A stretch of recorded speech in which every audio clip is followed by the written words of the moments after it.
Live from Chocolatetown, USA, the Pennsylvania Cable Network in association with the PIAA presents high school football. Today, the championship in AA. The champion out of the East, the Red Tornadoes of Mount Carmel. It's an even-numbered year. They won a 94, 96, and 98. They come in the favorite today against the champion out of the West.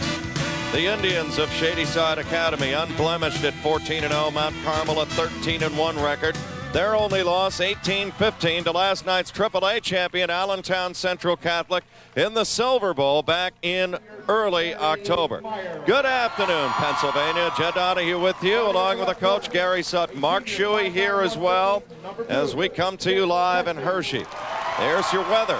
Couldn't be better on this 12th day of December. Partly cloudy, low about 48 degrees. Slight breeze will have no impact on the passing game. WITF Productions, in partnership with the PIAA and PCN, presenting our first ever weekend of football championships going statewide live. You are looking at the Red Tornadoes of Mount Carmel. Nobody is in Mount Carmel right now. They are here watching them. They have a huge crowd. Mark, let's go to you first. Mount Carmel comes in here maybe with some of the best down people we've got on the board all weekend long. They're big. They're strong, they've got a lot of experience, and they've got a bit of an attitude. Well, that's right. If you want to key on a couple of players to watch, well, key on the entire offensive line for Mount Carmel. They are great. It's going to be an interesting matchup this afternoon. It's one of the great football programs, not only in the state of Pennsylvania, but Mount Carmel is one of the great football programs at the high school level in the entire nation, ranking 6th in the entire nation in total victories against a virtual newcomer to the upper echelon of high school football, Shady Side. And on the Shady Side of the ball, we're going to see a lot of great skill people. Gary, the quarterback, Adam Frederick, over 4,000 yards in his career, 1,500 this season, and he's got a big target at number 88, Mario Medley. And Mario Medley is a guy that you're going to look at all afternoon. Also, Jarius Acey, a guy who had only one catch during the 4 games of the playoffs. He had 4 big catches last week in helping to lead them into this game. He's got 14 for the year for 366 yards and 6 TDs. This is a team that relies on skill. You talked about Adam Frederick. Talk about coming from great quarterback stock. His uncles, Ken and Randy, were both quarterbacks before. He knows what he's doing out there, and he's being looked at as a big-time athlete on the Division I level. Let's go down to midfield, where the referee, Mike Melnick, is working with the captains right now. Our fellow officials, Mr. Trundle, the umpire, he'll be behind the ball. Mr. Bowen, Mr. Godek. Over here, Mr. Shane, Mr. Caprelli, and Mr. Zangi. He'll be the bag judge. He'll be in the center of the field. He's got the 25-second clock. After 20 seconds elapsed, 5 seconds remaining, he'll raise his hand. Okay? If you have any questions during the course of the game, don't hesitate to ask any official, as long as it's unsportsmanlike. All we ask, play the game the way it should be played, and we won't have any problem. All right, you're the visitors. You call it. That's heads, that's tails. Call it in the air. Call it in the air. No, just. All right, he called tails. It is a tails. It's your choice of options. They're defer. What would you like to do? Receive? Okay, which goal would you like to defend? Okay, will you turn that way, please? This way. Shady Side won the toss. They deferred their options to the second half. It's always an advantage. Mount Carmel will receive. Let's shake hands, boys. I like the ball starting the third quarter. There's Mount Carmel. Chris Shue, he's a hammer. Big guy, too. 300 pounds. Jamie Vogler, he's been here before. Mike Sinkovich, he's got a brother. And I'll tell you what, names are familiar. They just plug them in by generation at Mount Carmel. Mount Carmel's coach, Whitey Williams, said that offensive line has not played a bad game all year. They've played excellent football all year. There you see the offensive skill people for Mount Carmel. John Veach is one to watch. He suffered a hip pointer last week, and they say he's ready to go, but he's not 100%, so that could be a factor. Nick Sebas, the fine quarterback, will lead the offense for Mount Carmel. Our WITF crew is going to take you around the Hershey Park Stadium here as they have welcomed back the PIAA State Championships for the first time since 1991. Christina Valerneva from Mount Carmel to sing the national anthem. Oh, say can you see by the dawn's early light what so proudly we hailed at the twilight's last gleaming, whose broad stripes and bright stars through the perilous fight, oh,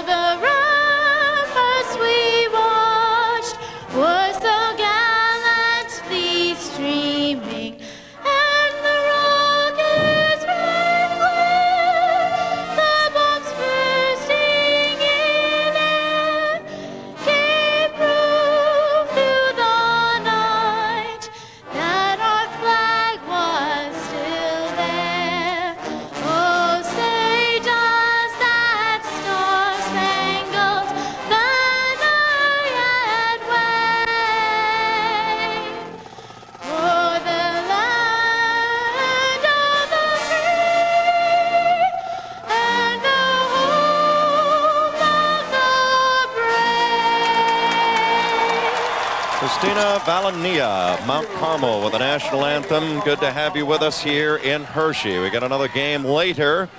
Quad A championship between Central Bucks West, the number 7 team nationally, going up against Newcastle. Let's have a look at the Shady Side defense. They live on speed. James Ruggiero right there is going to be the key. Yeah, he's a very good two-way player, and some say the best fullback in the WPIAL. Adam Frederick going both ways as a quarterback, and also Mario Medley going both ways. There you see the Shady Side defense, backfield and linebackers.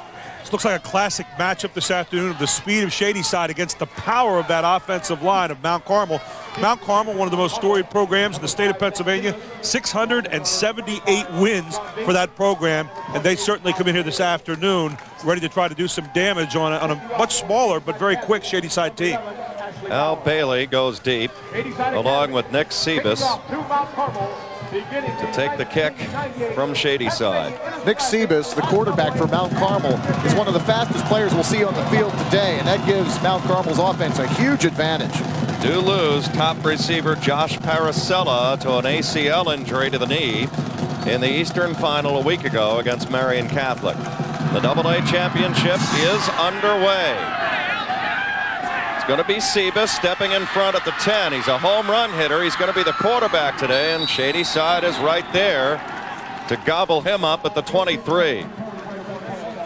The early key, how is it going to play out in the trenches? That is the definitive advantage in this game for Mount Carmel, and that is where they will look to exploit in the early going.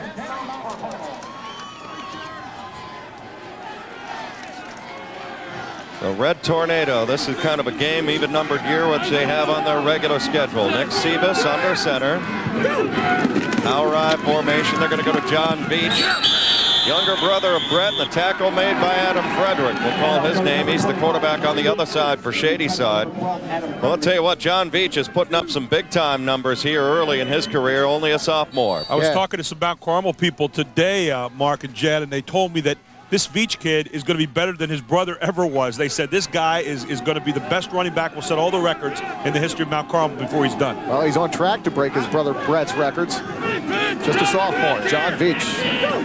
2nd and 10, no gain. Sebas on a keeper. He's caught me quick, got a big gainer and a first down. He's still on his feet, still going around midfield. Oh, what a run that is for Sebas. Oh, is he quick. Explosive player.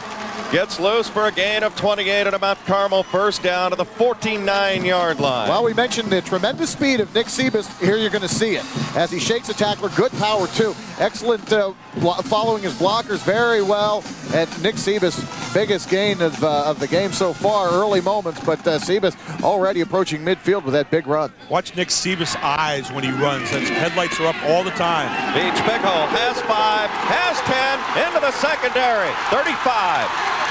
Beach 25 and out of bounds to the 21-yard line. Another big rip for Mount Carmel, and their fans are on their feet. Power running game, but the thing is they add quickness to it, and when they get outside, they know what to do with it on the corners. And look at the work up front by the offensive line of these Mount Carmel Red Tornadoes. Look at this. These guys just are blowing Shady Side off the line of scrimmage, opening up a big hole. The field's wide open for John Veach. And like you said, look at his eyes. He's looking all around the field, looking for the holes, where his blockers are, where the defenders are. Big gain again on the second rushing play of the game for Mount Carmel. They're not just pushing them back on the line. They're disintegrating them on the line right now. There are just nothing but holes left when they get there. 29 yards to the 22. Veach again, another big hole. Boom, pops right through there inside the 15 to the 14-yard line. It's another gain of 8, and again, the big offensive line of Mount Carmel establishing tempo in this first drive. Watch this right here. Number 58, Mike Sinkovich. Whitey Williams calls him the best track speed guard he's ever had, better than Mike Malinowski, who went on to play at Penn State. Look at this block by number 58 on the trap right there. Springs Veach. Excellent job up front by the big horses. Sinkovich, a great athlete, 215 pounds. It's going to be Veach again. Has the first down. Let's go about the 12-yard line. He needed 2, and that's what he got. Tackle is made by Ruggiero of Shady Side. You're going to see it again, just following the wall. Veach shuffling along the line of scrimmage, looking for a spot, getting close to that first down mark. It'll be 2nd and 2. lethal combination of aggressiveness and at the same time patience. And what a great combination it is for this running attack of Mount Carmel. Veach coming out of the game. You say it's one of the storied names in Mount Carmel football history, the Veach name.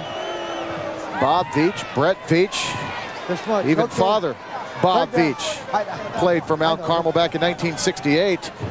John Veach's dad, Bob Veach, ran for over 1,200 yards and scored 22 TDs for a Mount Carmel team that went 11-1 back in 1968.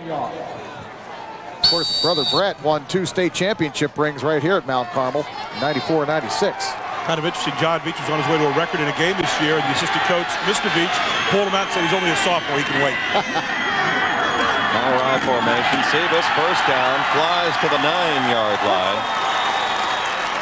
Tackle is made for Shady Side, and it is made by Justin Atkinson. Well, that's the big concern for Art Walker, the head coach at Shady Side. Will he be able to hang around as far as his down guys? You're looking at Nick Sebas. This is a guy, 4 touchdowns last week in the Eastern Final. You just saw him peel off a 28-yard run and a 75-yarder to put it away a week ago. And you really can't crowd the line of scrimmage with Nick Sebas because he has a good arm. He'll burn you through the air.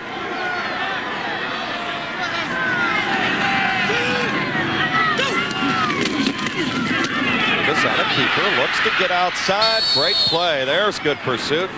Dave Gampato in on the stop, along with Juris Acey that time. We'll see a lot of him on the offensive side. Yeah, that was a nice play by Juris Acey. Acey comes up from his cornerback spot, sneaks through a couple of blockers, and makes a nice hit in the backfield. Loss of 1 on the play. Actually banged into his own man that time, Dan Dowkins, number 71, who just got pushed back, and he bumped off him and ended up not being able to get around the outside. That is goal to go for Mount Carmel from the 11. Pitch goes to Veach, little late. They're lucky they didn't turn that ball over. Big time tackle made by Ian Alexander of the Indians of Shady Side, making their first ever trip to the state championship. And we have a player down for Shady Side, and that player is Clarence Jackson, a 5'9", 160-pound senior. And again, you mentioned in an environment like this and in any football game, first we'll do the replay. Well, Shady Side's defense is packed in. It's in the red zone, and so Anderson comes up from his secondary position, makes the stop on the deep pitch. Nice play by the open field tackle by Ian Anderson. Still attending to the player, Clarence Jackson. You don't want to speculate on what it is. They're working on the lower leg area. Gary, one thing about this is you look at Art Walker there on your screen, longtime head coach of Shady Side, is that the sports medicine staff that is always here at the PIAA, I mean, they are right there, and certainly athletes have the best type of care on the field here. Well, 15 to 20 years ago, Judd, you didn't have this kind of care, and we've seen people take it off the game in a stretcher coming back in the second half to play. What you can do now, what we've learned about the athlete over the years, being able to let him play without possibility of injury in the long term is really remarkable. And again, we see it here, the best facilities, the best doctors right here at the PIAA State Championships, as it should be. 3rd and 13, 9th play of this drive, initial drive of the game. 0-0, 8:30 and counting left in this first quarter. Jake Shellhammer into the game at a wide receiver position. Mike Smith, 3 wide. Passing situation, 3rd and goal from the 13. Sebas back, blitz is coming into the end zone, looking for Smith and incomplete. Boy, they pushed the envelope coming on the blitz. Stuart Ferguson was right there in Sebas's front door, and he had to pull the trigger. Now Sebas takes a big drop, and he starts rolling left, throwing across his body. Receiver's doing a corner route. Ball just a bit overthrown. Well, 50 cents on the dollar, the way it began, is not a bad start, as they're going to bring in Mike Sinkovich now for the field goal attempt. Adam Frederick, great pressure from his outside linebacker spot that last play. Really didn't allow the quarterback to get his feet set in there and throw that pass with any kind of balance. Interesting. Paracella with the ACL is on to hold. Sinkovich kick is good. He snuck it in there. And with 8:10 to go in the opening quarter, Mount Carmel drives down, uses up 11 plays. Almost 4 minutes, 3 minutes and 50 seconds exact. Oh, this is what really has hurt Mount Carmel at times this year. Penalties. Whitey Williams, mental mistake. That's going to take him out of field goal range. We have a hold by the offense, 10-yard penalty from the previous spot, Repeat 4th down. Oh, that is a devastating penalty here in the first quarter for Mount Carmel. Taking 3 points off the board, pushing the offensive line of scrimmage back to the 24-yard line. Well, I think they're going to keep, yeah, here they come. I think they're going to go for it here. It'll be 4th and goal from the 23-yard line. It would be about a 41 or 42-yard attempt. Well, the way the Mount Carmel defense has played this year, Whitey Williams is going to take a shot into the end zone. Sebas has the acceleration to even run it in at VP. Now they're going to dump it over the middle. Veach can't hang on at the 23-yard line. Oh, and the wall was set, wasn't it? Huge lift for Shady Side right there. Veach said, wow, I had all this open space, forgot to hang on. Let's see it again. Well, deep drop. Sebas does the right thing, sucks in the defense, lofts it over the defensive line, but a little too tall for John Veach. And they turned it over on downs. Shady Side ball. Well, now we're going to see the high-powered octane attack of Shady Side for the first time. Frederick back, looks, throwing long for Mario Medley. Too long at midfield. Good coverage there from Nick Chesney.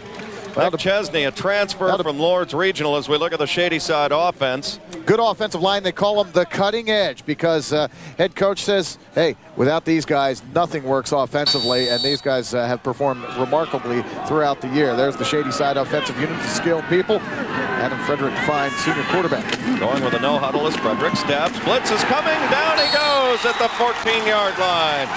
Jeff Evans blowing in for the sack. Loss all the way back to the 14. A loss of 9 overall. Frederick had no chance. Part of the scouting report for Mount Carmel this week is the fact that only 84 yards last week for Shady Side in their win. That means we're going to be teeing off this afternoon looking for that pass regularly. You saw Jeff Evans. He's the nose guard. He lined up right on top of the center. Number 54, Jeff Evans right there, lined up right on top of the center, shook the block, and used tremendous speed to get in there and make that big sack on Adam Frederick. Very athletic defense for Mount Carmel, and again, very brawny up front. Frederick back on 3rd and 16.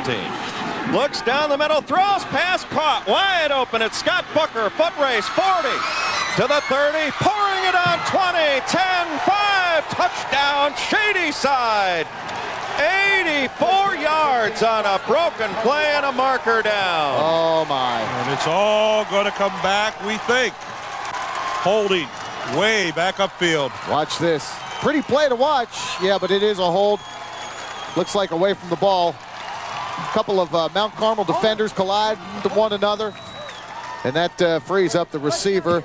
It's number 15, Scott Booker, and he has open spaces, but it's all coming back. Another critical penalty here in this first quarter of play. The penalty is 10 yards from the spot of the foul. That is a big moment in this game, wiping off an 84-yard touchdown pass. Let's see if we can find the hold on screen. You see Frederick? Right there it is. Right there, yes it is. Holding him in there, and that's what freed Frederick up to get set and throw the pass. Looks like the left tackle, guilty of the hold. You actually could take your choice in that. There are actually 2 guys holding pretty well. Yeah. They always say you could pick holding on every play if you really ever wanted to. Tell you, Jeff Evans, the nose guard, was in there in a hurry once again. Well, that woke the crowd up a little bit. An 84-yard touchdown pass that was wiped off the board. Now it's 3rd and 24 for Shady Side. Frederick, play action. Blitz is coming. Barely gets it off. And I mean, coming through the back door, Dan Daukus that time for Mount Carmel. He was lucky he didn't give up 2 points for the safety. Well, Dan Daukus is a 6'2", 235-pound defensive end, and look at this. He's going to come flying in from the left side of your screen. There he is. Boom. And that is very dangerous for Shady Side Academy when your left side of the line can't contain.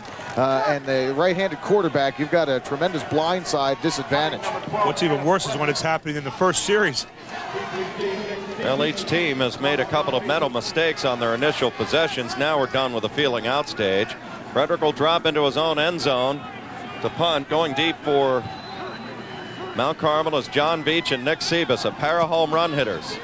Gets it to turn over. Veach lets it fall. Miscommunication with Sebas, and it's going to cost him about 20 yards. Yes. You get a holy roller to the 37-yard line. That is a big break. Sebas and Veach are talking about that right now. Sebas kind of like hey, I thought you had it, because Sebas actually ran up to kind of set up a block. But nonetheless, Mount Carmel will take over their second possession of the ball game. First possession, an 11-play drive, all the way down. A penalty on a hold. Took a field goal off the board.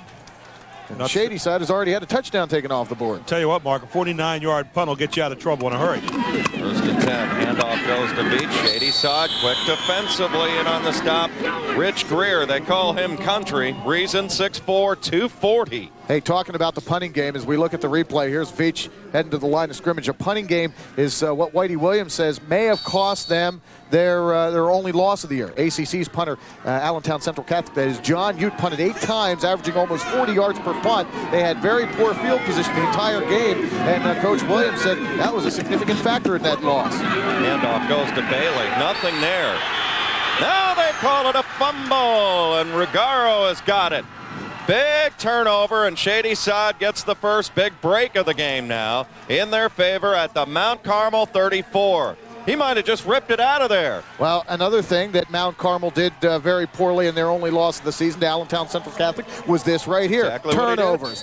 3 turnovers in that game against Central Catholic, and here we have a big turnover early in this ball game. 6:10 to go in quarter number 1, and Shady Side's in good shape.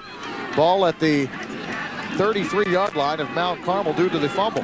One of the biggest techniques being taught now in high school is going for that football. You saw Ruggiero actually pull up, get the football up in the air, and then had enough athleticism to go out and reach and pick it off for the fumble. Ian Alexander dots the I. Frederick play action, walks into trouble, and down he goes at the 44 into the arms of Chris Cupp, cupping him around. Big loss on the play of about 10.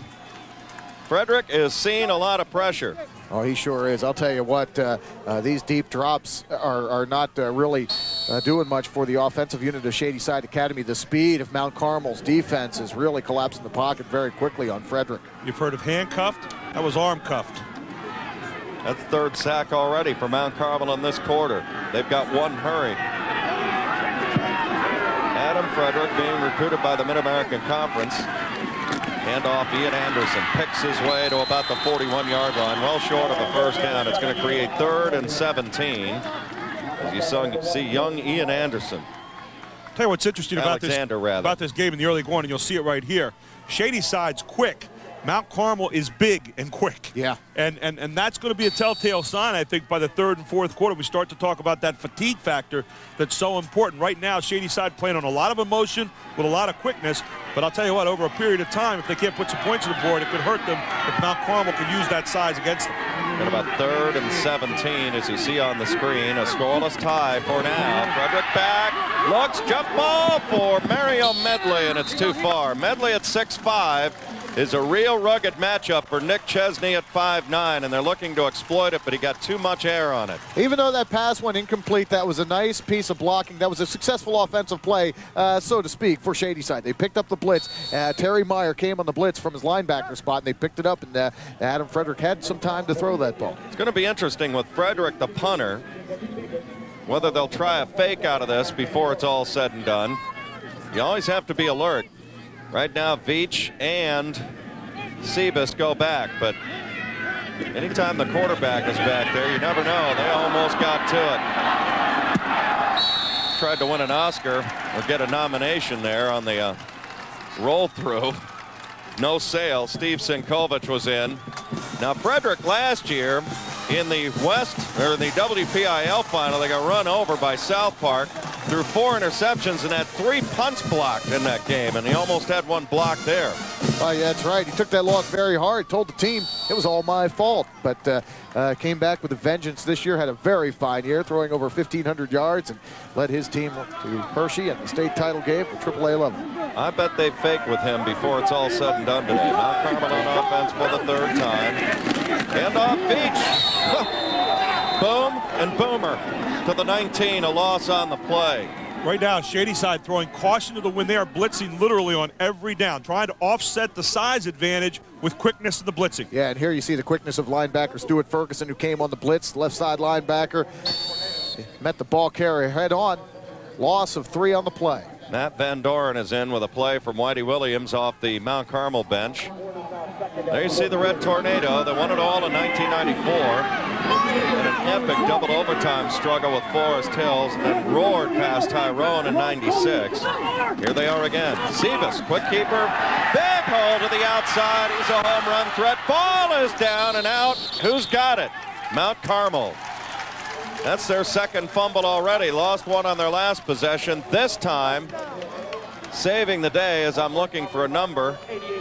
I believe for Mount Carmel on there was Jake Shellhammer. And this is, oh boy, that ball hits the turf early before he was even really hit. Anyway, that's what you do to an over-aggressive defense. Gary mentioned that they're blitzing on every play. They're getting very aggressive, the Shady Side defense.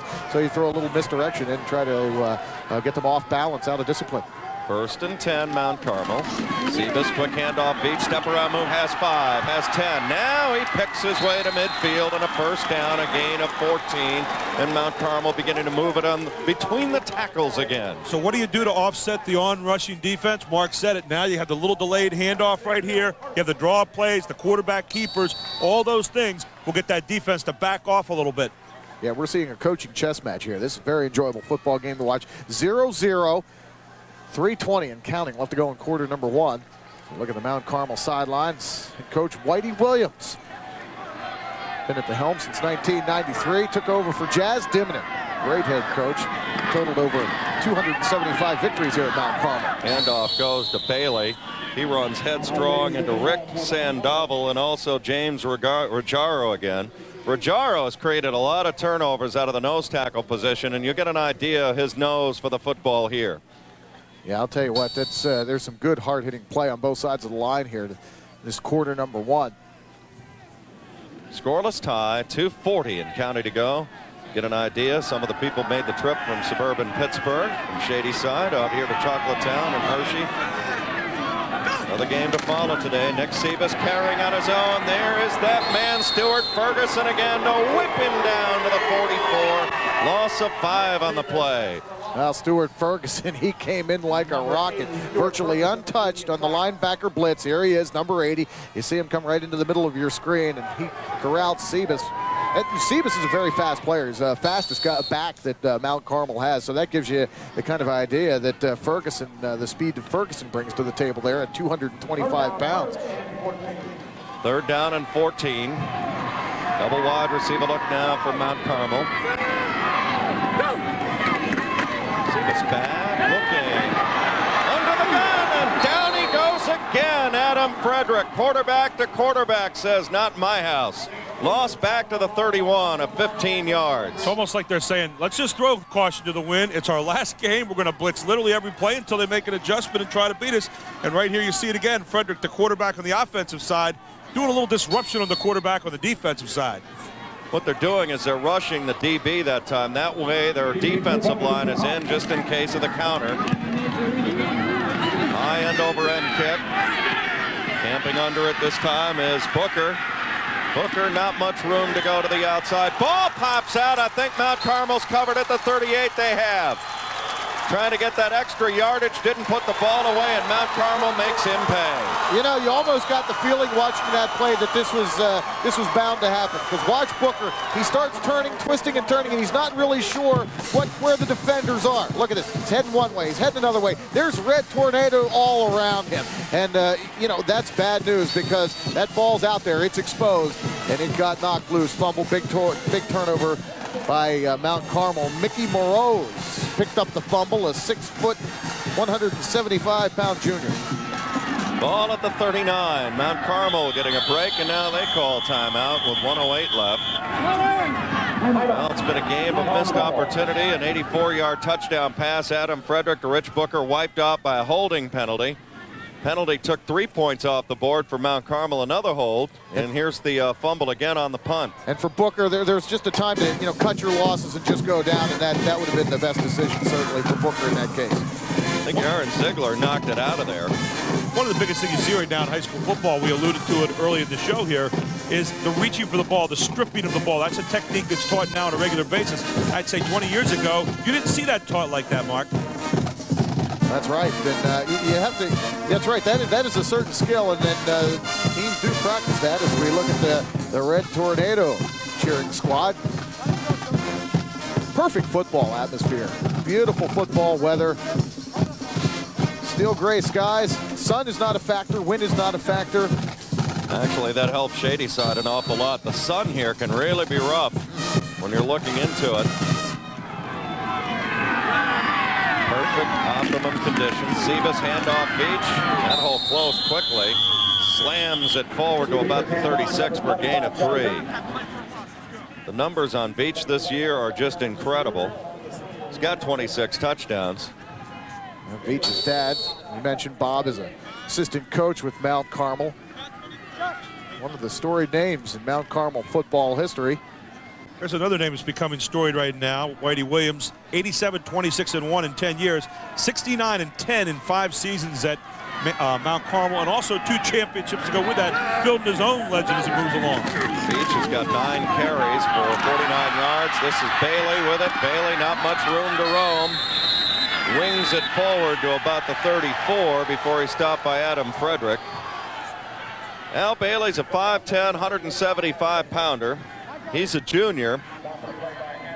They were really lucky to even get this play running. Yeah, missed connection on the snap from the center to quarterback Nick Sebas. Picked up some positive yardage. Nonetheless, it'll be 3rd down and about 5. And that's the end of the first quarter of play. Most entertaining opening 12 minutes. As you see Whitey Williams walking in to talk to his offense now with a 3rd and 5 call. PIAA presents, in association with the Pennsylvania Cable Network, High School Championship Football. Going statewide for the first time this weekend. Yesterday in Single A, Rochester with an 18-0 win against Southern Columbia to claim the Single A championship.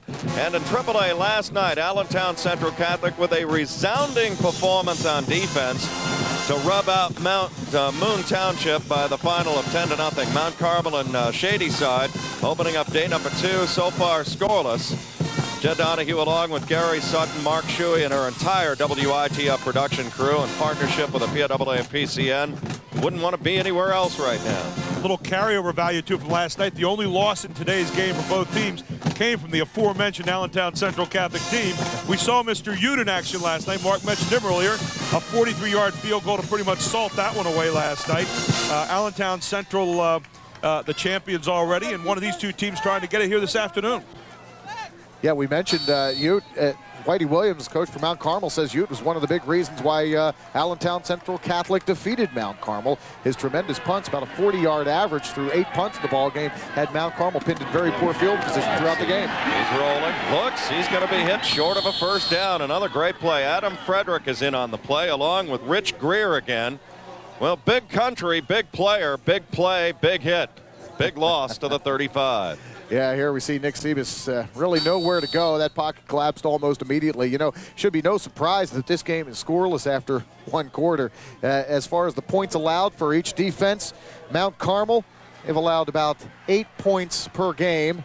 Meanwhile, Shady Side, about 8 points per game, and they rank 18th and 20th, respectively, in the state. Sebas back on 4th and 6, going to keep it himself. Now unloads, pass, caught, first down to the 14. Matt Van Doren came back to help Sebas out that time. First down, Mount Carmel. Gain of 21 and a first down, Red Tornado. And you want to know how well this ball was thrown? Scott Booker has this totally covered downfield, misses it by about a finger. Watch this pass, right on the numbers. There's Booker, and it's right there. That's a nice dart to Matt Van Doren. Lined up left, cut across the middle right. Sebas, the quarterback, you could see it on the replay, saw him the whole way, waited till he broke free of the coverage, and zipped the dart in there. Big pass play for Mount Carmel. Rhythmic chant for the Mount Carmel faithful. Handoff John Beach. Breaks 1 tackle, slithers and slides to the 10. A gain of 4. It'll be 2nd and 6 now as Mount Carmel beginning to knock on the door again. This is their 2nd deep trip inside the red zone. This is a nice piece of running by John Beach. Watch, it just stops. Slips a tackle right there. Looked like he was going to be tackled at about the 15-yard line, but dove ahead for about 5 more yards. So real nice running by the sophomore John Beach. Don't want to make too many empty trips in here, especially in a state championship environment. Both offenses highly flammable. They can light up at any moment. Sebas on a keeper. Naked bootleg. Big hole to the outside. To the 5. 3-2-1 touchdown. Mount Carmel. Sebas roars in from 10.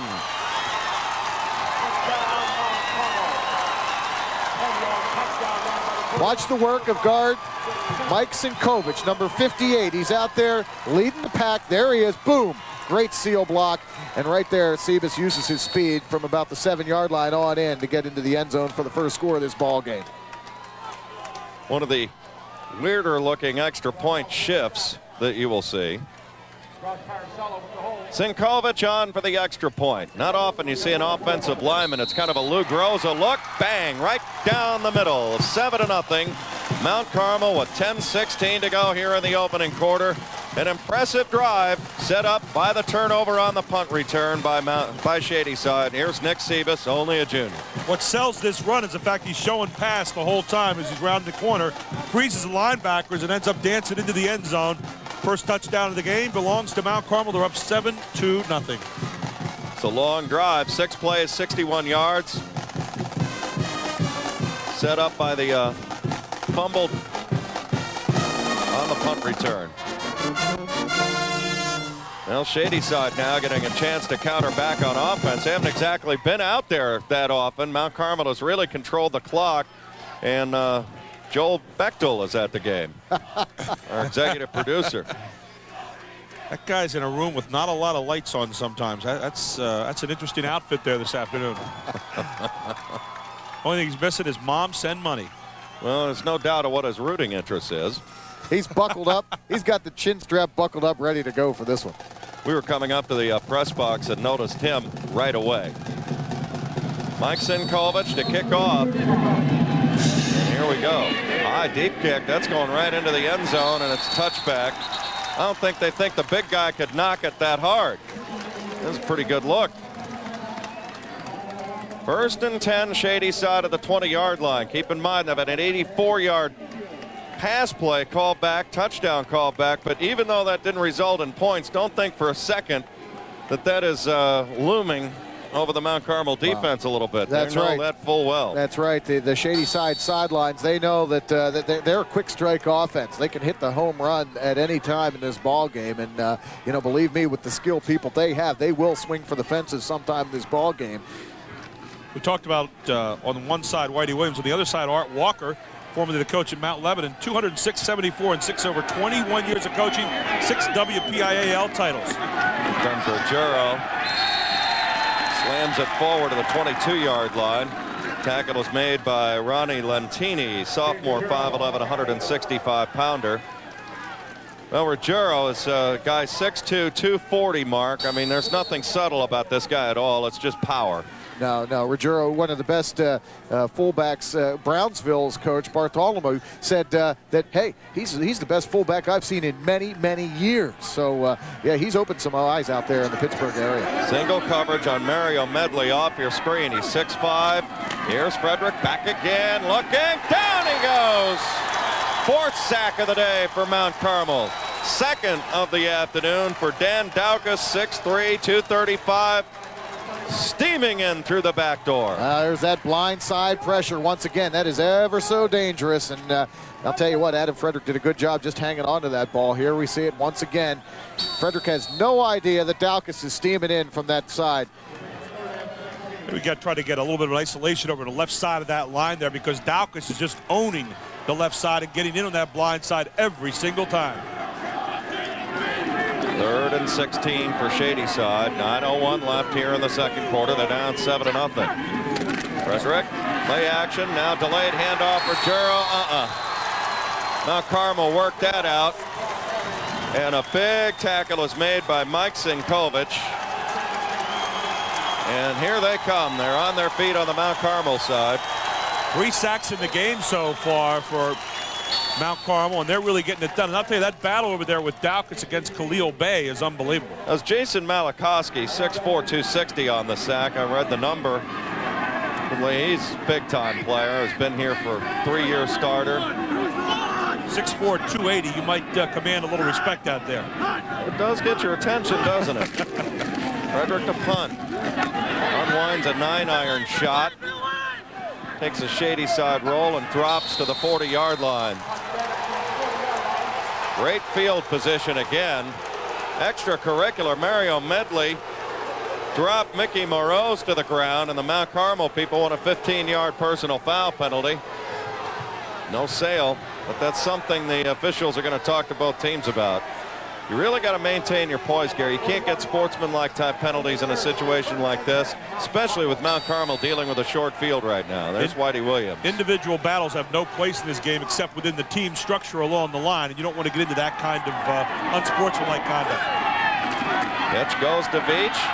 Picks his way forward, has 5, has 10 into the secondary, 25-20, and all the way down to the 14-yard line. A gain of 26 yards for John Veach. That's his third big gainer today of over 20 yards. And you just see how coffee quick this guy is to the spot. In the vision again, Mark. Look at the way he reads that blocking up front. That was an excellent job. He was going to cut it to the outside a little bit, but they found a nice hole inside and took it inside the 20-yard line. And boy, he is one tremendous tailback. Has great vision. Eyes are always up, looking ahead. 1st and 10. Here comes Mount Carmel again. Veach big hole to the outside. 5, touchdown. Mount Carmel, 14 yards, a 2-play drive this trip. All of it, John Veach. 14-yard touchdown run by John Veach for the Red Tornado touchdown. The left side of that Mount Carmel line is just blowing out. Shady Side right here. Watch this. Left side, by the time he gets to the line, it's already 2 yards in. Everybody's down. Nothing but running room into the end zone. Yeah, you're absolutely right, Gary. That left side of the line is just having their way with Shady Side's defensive front. John Veach, he knows what to do with it once they put the ball in his hands. Sinkovic gets it through there. Quick timeout on the field now. 7:34 to go. 14-0 Mount Carmel. Well, for Shady Side, possibly a patient ER right now, down 14-0, and they are getting run over. Shady Side expended a lot of energy early in this ball game. We're in the second quarter right now. A lot of energy, a lot of emotion, but right now you're seeing ball control starting to wear them down maybe very early in this game. A little bit deeper Mount Carmel team, a little bit bigger Mount Carmel team, and that ball control, time of possession, wearing out a Shady Side defense. Well, you can certainly see why Coach Whitey Williams of Mount Carmel says that his offensive line has played extremely well in every game they've been in this year. These guys work tremendously well as a unit. Veach, two plays, 40 yards. Veach, both carries, 13-yard run for the second touchdown of the ball game for Mount Carmel. They have a 14-0 lead, second quarter. Art Walker said this is the biggest, quickest team they will play all year, and so far his worst nightmares have come true. You know, John Veach reminds people of his brother in a lot of other ways than just the last name. He has the same type of running style as his brother, but Coach Whitey Williams says there is a difference. Brett Veach, the older brother, is a little bit more easygoing. He's now at the University of Delaware. John is much more intense, very aggressive. Speaking of John Veach, 12 carries for 91 yards already in the second quarter. Garris AC down at the 20-yard line. There was just nowhere to hide here. Look at this. Slips right through the wedge, meets the ball carrier head on. That's a good stick. That's a great special teams play right there. Number 28, Al Bailey. 5'10 junior. Jed, even though we're in the second quarter, you just feel right now like Shady Side has got to answer with some points right here, or this game might be well on its way out of town. 5-yard penalty for the previous spot. A key first down. Well, I'll tell you what, Art Walker, the head coach at Shady Side, better start putting some fingers in whatever holes are existent right now, because Mount Carmel is on the pedal ready to turn this thing into a blowout. Art I mean, Walker. Shady Side really needs to mount a drive. Yeah, Art Walker's trying to think, boy, I can't let this thing get away from me any more than it already has. We've got to get some control back in this ballgame right now. Frederick play action. Looking, now throws down the middle behind AC, incomplete at the 29-yard line. Had decent protection. That's good. They'll buy him time with a waggle look getting out of the pocket that time. Shady Side with only 22 yards of total offense so far in this football game. And right here again, you see looking downfield, but nothing available. Had a man just threw a little bit high on him. Problem for Shady Side so far is they've not established any kind of running game, and Mount Carmel knows it. Well, Jason Malakowski, it's As you mentioned, Gary, 6'4", about 260, 265. You see that come in your vision, you're like, And you know, Shady Side can run the football. They've got 2 1,000-yard rushers in that backfield. So this is kind of new to them, not being able to establish a running game. Quick hitter, AC. He's across the 20 to the 23-yard line, where he's gathered and dropped. That's a tough 3 yards. Talk about total dominance. The first 3 possessions this afternoon for Shady Side, it's just been 3 and out. And right here, looks like there might be a little bit of running room. That shuts down in a hurry with that red tornado. Ronnie Lentini, he's only a sophomore. Every time we've done Mount Carmel, there's always seen this group of sophomores that you see on this roster, and you go, no, they're going to be good for a while. That's what happens when you build a tradition of winning like Mount Carmel has had. 3rd and 7, it seems like we've been calling that. Frederick back down the middle. AC heard footsteps just a bit too far out in front. Steve Sinkovich in on the coverage that time. It'll be 4th down for Shady Side. 3 and out again. They really had to move the chains. Yeah, linebacker Steve Sinkovich drops back into coverage, and he's got AC lined up. Good play by the linebacker Steve Sinkovich. The mental specter of that front line of Mount Carmel is really weighing heavily right now on Frederick as he's rushing just about every pass he's throwing. Got another flag that comes down. Maybe too many men on the field. I don't know if Nick Chesney got off the field in time. Substitution infraction on the defense. Penalty will be 5 yards. Mark it up from the previous spot. Now the officials did have a meeting before the kickoff, and I think they were talking possibly about watch for the extra hits, watch for possible infractions, and I think they probably saw a trend with substitution patterns in that opening quarter. So that's kind of a warning now for each. It's 4th and 2 now for Shady Side. Creates possibly an interesting option here, although I'm sure he's going to kick it away. Nick Sebas is deep, standing back at his own 43-yard line off your screen. Adam Frederick. Well, they tried the late snap, trying to get him to go over. Now he gets it out of there. Takes a Shady Side roll. Pretty good kick under the circumstances to the 45-yard line, but again, Mount Carmel dealing with excellent field position. This is an explosive, high-octane attack. If you give it the short field, you get half 100 hung up on you in a big hurry. 27-yard punt that time. And again, as you said, Jed, setting up with great field position, and Mount Carmel winning the battle of field position throughout the afternoon here thus far. It's a big, big series defensively for that Shady Side defense right there. They have got to come up with a play down 14-0 here in the AA championship. Wherever you are in Pennsylvania today, great to have you with us. AA championships. Nick Sebas, he's explosive. Here's why inside the 40 all the way down to the Shady Side 35-yard line. When you've sent the offense off the field 4 times with 3 and out, that means the defense is staying on the field for a lot of plays. We're starting to see the down effects at the end of the play. And once again, number 58 seals that side with a great block. That's Mike Sinkovich as Sebas takes it upfield, uses his speed. Foul, personal foul on the defense. Oh boy. Shady Side beginning to lose a little bit of composure now in this ball game. 6:23 to go in this first half of play. Shady Side trailing 14-0. There you see Sebas hit the hole after the great block by Sinkovich. He takes it downfield. Now, the penalty is, of course, at the tail end of this play. You get some piling on right there. 3 enemies of a trailing team right now: fatigue, desperation, and frustration. And right now we're seeing desperation and frustration kind of set in a little bit on Shady Side, even though we have 6:23 just to go in the second quarter. 20-yard run by Nick Sebas, 15 yards after that. All the way down to the Shady Side 20. Riding the lead. John Beach putting it to the outside. Bounces like a bumper car to the 18-yard line. Went right off Matt Van Doren, his own teammate, I believe. Boy, I'll tell you, John Veach looks like he's 100% to me. Suffered a hip pointer in last week's Eastern Final, but they said he got some treatments throughout the week, and he's less than 100%, they said, but playing a whale of a ball game here in the first half, leading Mount Carmel to a 14-0 lead. Veach with one of the touchdowns in his first half of play. 14-yard scamper at the 7:34 mark of quarter number 2. You saw Clarence Gilcrease and Mario Medley step up quickly there, making a great tackle along the line of scrimmage. Sebas on a rollout to the strong side. Cuts it upfield all the way down to the 11-yard line. It'll be 3rd and short. Gain of about 7 or 8 on the play. Oh, Nick Sebas, when you have a quarterback that can do this to the strong side of the field, oh, that's very entertaining, and that's extremely tough for a defense to get their keys. You read my mind. I mean, when you have an athletic quarterback such as Nick Sebas, who is not only strong but fast, good passer, good ball carrier, I mean, he just presents so many headaches for an opponent to defense. You can't pack the line of scrimmage. He'll burn you through the air. Then if you do drop back into coverage, you're opening up some running lanes for the quarterback. 3rd and 2, Mount Carmel. Handoff Beach, slithers forward for the first down. It'll be goal to go at the Shady Side 7-yard line.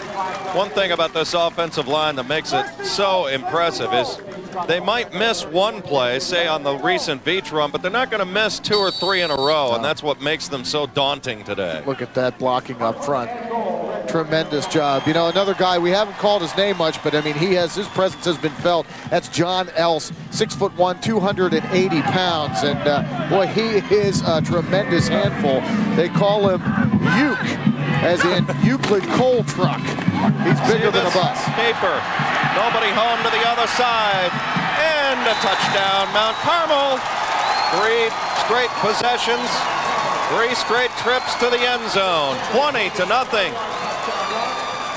Well, Red Tornadoes, they're aptly named.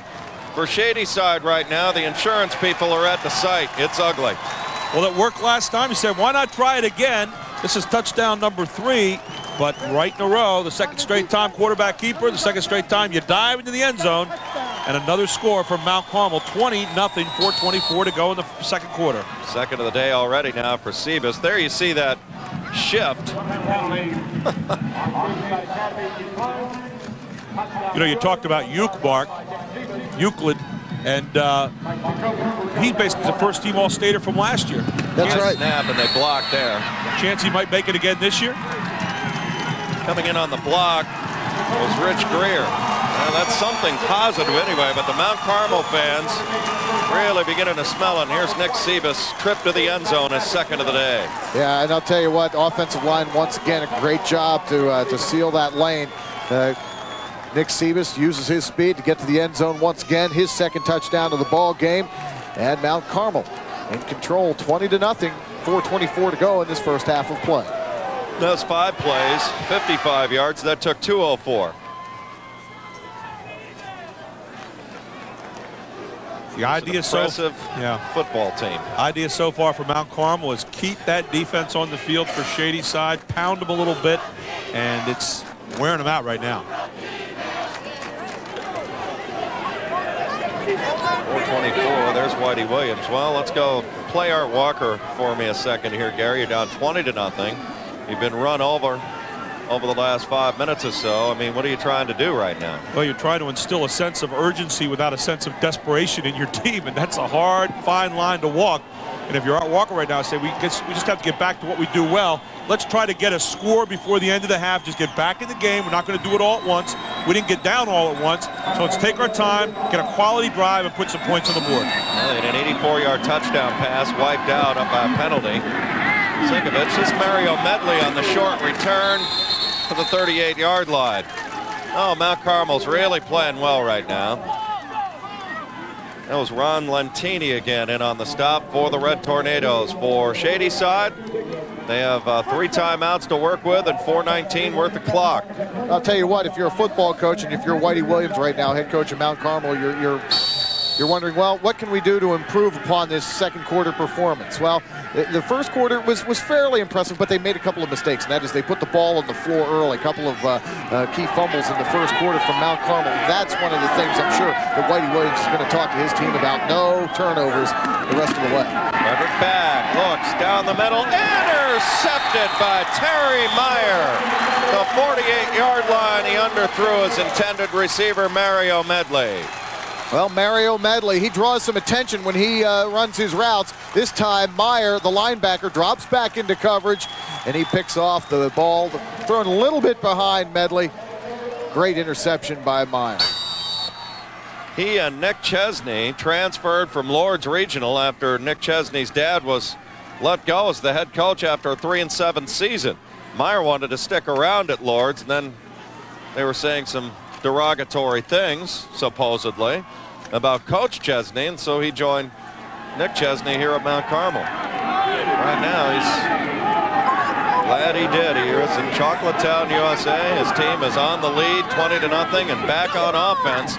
First and 10 of the 49. Sebas back again. Now he's going to keep it himself. All kinds of open spaces to the 40, to the 35, and to the 32-yard line. A gain of 17, and this is what you get when your quarterback can run out of the pocket. You create all kinds of different mismatches downfield. Coming into this game this afternoon, Nick Sebas had 135 rushes for 846 yards, 16 TDs. He's added to that this afternoon, and here's why. What do you say, Gary? Speed kills. Look at him just beat number 80 to the corner. That is Stuart Ferguson, and Stuart Ferguson's got some speed. He's a very fast linebacker. We've seen him very effective on the blitz in this first half of play, but Sebas just displaying his speed. Hand off Beach, boom, big hole. Has 5, has 7 or 8 more down to the 23-yard line. Well, listen, now another flag goes down, and I think they got Ian Alexander. Hold up, Chuck. Let's go down to the field here. That ball fall against red. This is going to go against Mount Carmel. Is it here? That ball fall, personal foul on the offense. Penalties 15 yards. 27. 27. Got Matt Van Doren for something in there. I think he might have uttered a little disagreement in there somewhere. I'm not sure, and officials right on top. I'll tell you what, we've seen great officiating throughout this entire weekend. Hats off to the officials' crews. Let's take a look and see if we can see anything physical here. That's a big play. There it is. Maybe an elbow up to the face or something like that. That happened before, and then before the camera got there. Alexander knocked him away. 3:34 to go. Well, again, they have given up some big penalties this year. That's about the only thing Mount Carmel has done to slow themselves down. Yeah, that couple of first quarter fumbles. And other than that, it's been a picture-perfect first half for Coach Whitey Williams. Very much. 2nd and 18 now at the 39. Sebas comes under center. Double wideouts. Big shell hammer. And Doran is in. Sebas back. Blitz is coming as a man looks. Intercepted and dropped. Alexander had it in his grasp. Great play on the other end. Chris Cuff, the tight end, turns into a defensive back and saves the possession on this play. Yeah, here you're going to see Sebas take the roll out to the left. Has his intended receiver downfield. That's Chris Cuff, but he slips and falls. And at that point, like you said, Jed, Cuff becomes the defender and does everything he can to knock the ball out of Alexander's hands, and he did just that. 3rd and 18 now for Mount Carmel. Ian Alexander, 6'3", 210-pound senior. One of the fine running backs for Shady Side. Alexander rushed for over 1,000 yards and 20 touchdowns this season. Sebas under center. Play action. Blitz is coming. Now they throw it over to the other side. Medley can't hang on, and a sure interception in his grasp at the 45. Good pressure this time from Shady Side. That's a big defensive stand for the Indians. They had to have it there, down 20-0, and they come up big. You want to talk about a potential of 6. Watch this. Nobody in front. Passes up in the air. If he spears that one, Mr. Medley, he's off to the races. Yeah, there was absolutely nobody in front of Mario Medley at that point. But did you see the effort by John Veach? Even after that ball's headed to the turf, he's still trying to fight to get that thing. It's going to be Jairus AC, and his knee touched the ground at the 5-yard line. Once your knee hits, that's it. 3:03 left to go in the opening half. Another marker is down. It's been a penalty-filled opening half here in the championship in AA. Jed Donahue, joined by the coach, Gary Sutton, Mark Shuey, our entire WITF production crew in partnership with the PIAA and the Pennsylvania Cable Network. Going statewide throughout the Keystone State for the first time with all 4 championship games. So it's 5 yards, no, go back to the previous 5. Officials debating what's going on with this call. I think they were calling that he waved for the fair catch and then tried to run it. You're getting 5 yards. That's your ball. It's pre-possession. No. 3:03. Hang on. Yeah, what happened was there were 2 men deep. Invalid fair catch on the receiving team. The penalty is declined. First down. Here's Mike Melnick, veteran official. What happened was there were 2 men deep, Booker and Alexander. Booker waved for the fair catch. The other guy actually caught the ball. That's where the infraction. The ball at the 6-yard line. The Indians take over. 1st and 10, Shady Side. You know, we were talking about Chesney earlier. Terry Meyer and Chesney both transferred from Lourdes Regional. Chesney's dad moved on to be an assistant coach at Susquehanna. In fact, Chesney with pretty good pedigree too. His brother plays football down at Dickinson. So family that loves football, and a negative situation turned into a pretty positive one for one Mr. Chesney. Took too much time. I mean, they were just hee-hawing around there. Dead ball foul, delay a game on the offense. Penalty 5 yards from the previous spot, repeat first down. Shady Side's totally out of whack. Yeah, I'll tell you what, if you're Art Walker, I would imagine that you just can't wait to get your team into the locker room at halftime, settle this thing down, and try to establish some tempo, calm them down a little bit, because we've definitely seen a little bit of a loss of composure here on the part of Shady Side in the second quarter. That's the 4th penalty now for 35 yards in the game against Shady Side. Shady Side won a hair pull from Sharon in the Western Final, won it with 24 seconds to go. Ruggiero powers his way to the 6th. Gary, when you haven't been in a real wire job all season long, now they were last week, neither of these teams, as we look at Ruggiero and the swarming nature of this defense, how tough is it, say, when you get in this kind of hole for Shady Side and you've been basically riding big leads all year? Well, your winning margin all year has been like an average of 32 points a game, and so you're used to playing that. You get a certain mentality, and all of a sudden, here's a team that shows up and is playing in the first quarter. You say, whoa, whoa, whoa, what's this landscape? We haven't seen this before. It could be shocking. Now Carmel's playing single coverage. Long outlet medley, almost intercepted. Chesney had it right through the wickets. He has 9 interceptions on the season to lead Mount Carmel, and he knows he missed one there with 2:23 to go in the opening half. It'll be 3rd and 10 now for Shady Side. Well, we talked earlier about Shady Side trying to swing for the fences. Here's one of those home run cuts as they sent Medley on a fly down the left side of the sidelines, but ball overthrown, nearly picked off. Here you're talking about playing a type of team, Jed, and then how you get ready if you've been blowing teams out all year. Mount Carmel on the other side has played in Allentown Central Catholic, a team like South Columbia, teams that have been here in the championships already. They played a tough schedule. Frederick loads, and Chesney's got the coverage again, and the frustration beginning to mount now for Shady Side. Mario Medley, the intended receiver again. Frustration has now crossed the threshold into desperation here as Shady Side just throwing it up. Yeah, here you see the overthrown ball, and now when you say frustration, watch the reaction of the hands are up on Mario Medley, number 88. He is very frustrated at this point. Takes this slow walk back to the huddle, and the Shady Side guys, their heads are down right now, but that's why Art Walker can't wait to get him into the locker room and try to pick this team up again. Frederick 1 for 7 now, passing as he drops back to punt. Gets it high into the air, gets it to turnover. Fair catch, Veach to the 38-yard line. One thing, by not getting a first down, Mount Carmel now with the ball at the Shady Side 38-yard line. 2 timeouts and 2 minutes and 10 seconds to work with. They have all day to get back in there. Well, right now, if you're Whitey Williams on the other side, you want to say, I don't want to have Art Walker be able to think about anything at halftime. I want to throw the knockout punch right here.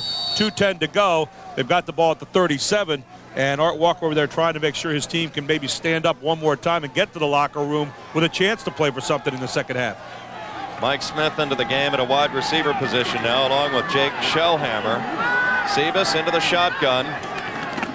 He can run as well as pass. This time loading long, got a man wide open, caught, touchdown, John Veach, 36 yards, and just like that, Mount Carmel has scored again. Watch this, John Veach is not picked up his entire route.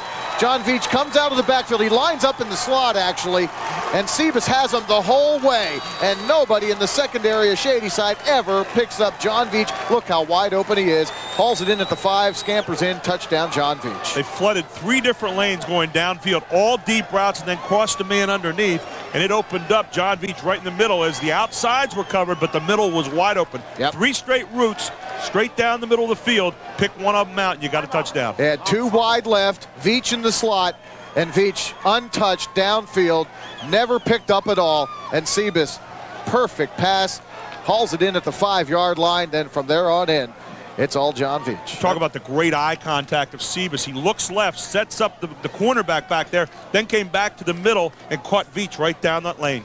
Well, they're drawing up a 2-point play right now, as you see Whitey Williams with his back to you.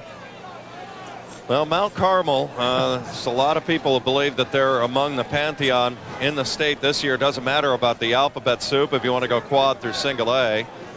This is definitely, I think, one of the 3 best teams in the state. I don't care what bracket you want to talk about. This has been one of the most impressive performances you could ever see in a state championship environment. I mean, this is a real good outfit. Shady Side, as you look at them, I'm sure they're just shell-shocked from what they've seen. Well, you know what, Jed? We've been doing the state championships on television since 1993, and many predicted that this would be the jewel of the 4 games this weekend, that this would be probably the tightest and most entertaining of the games this weekend. But that just shows you the power of Mount Carmel on this 1998 team. I mean, you're right. This is one of the most impressive first halves of play I've seen from any state championship team. Davis on a keeper himself, winds his way forward, and is going to get caught short. Great play for Shady Side, made that time by Ryan Rich to get him from behind. So with 2:02 to go in the opening half, 26-0, Mount Carmel. It's been impressive. One play, 36 yards, 8 seconds.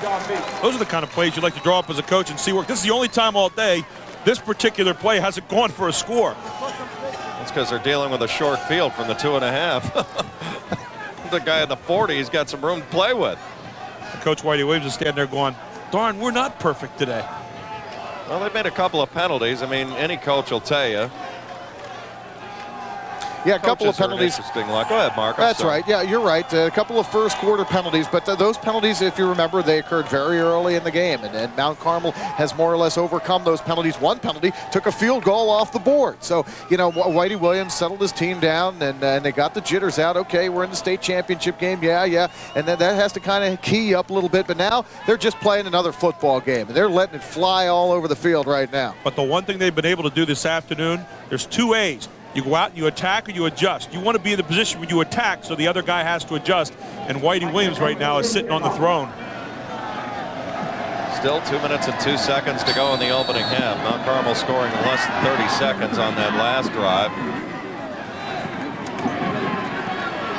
Here comes Clarence Gilcrease.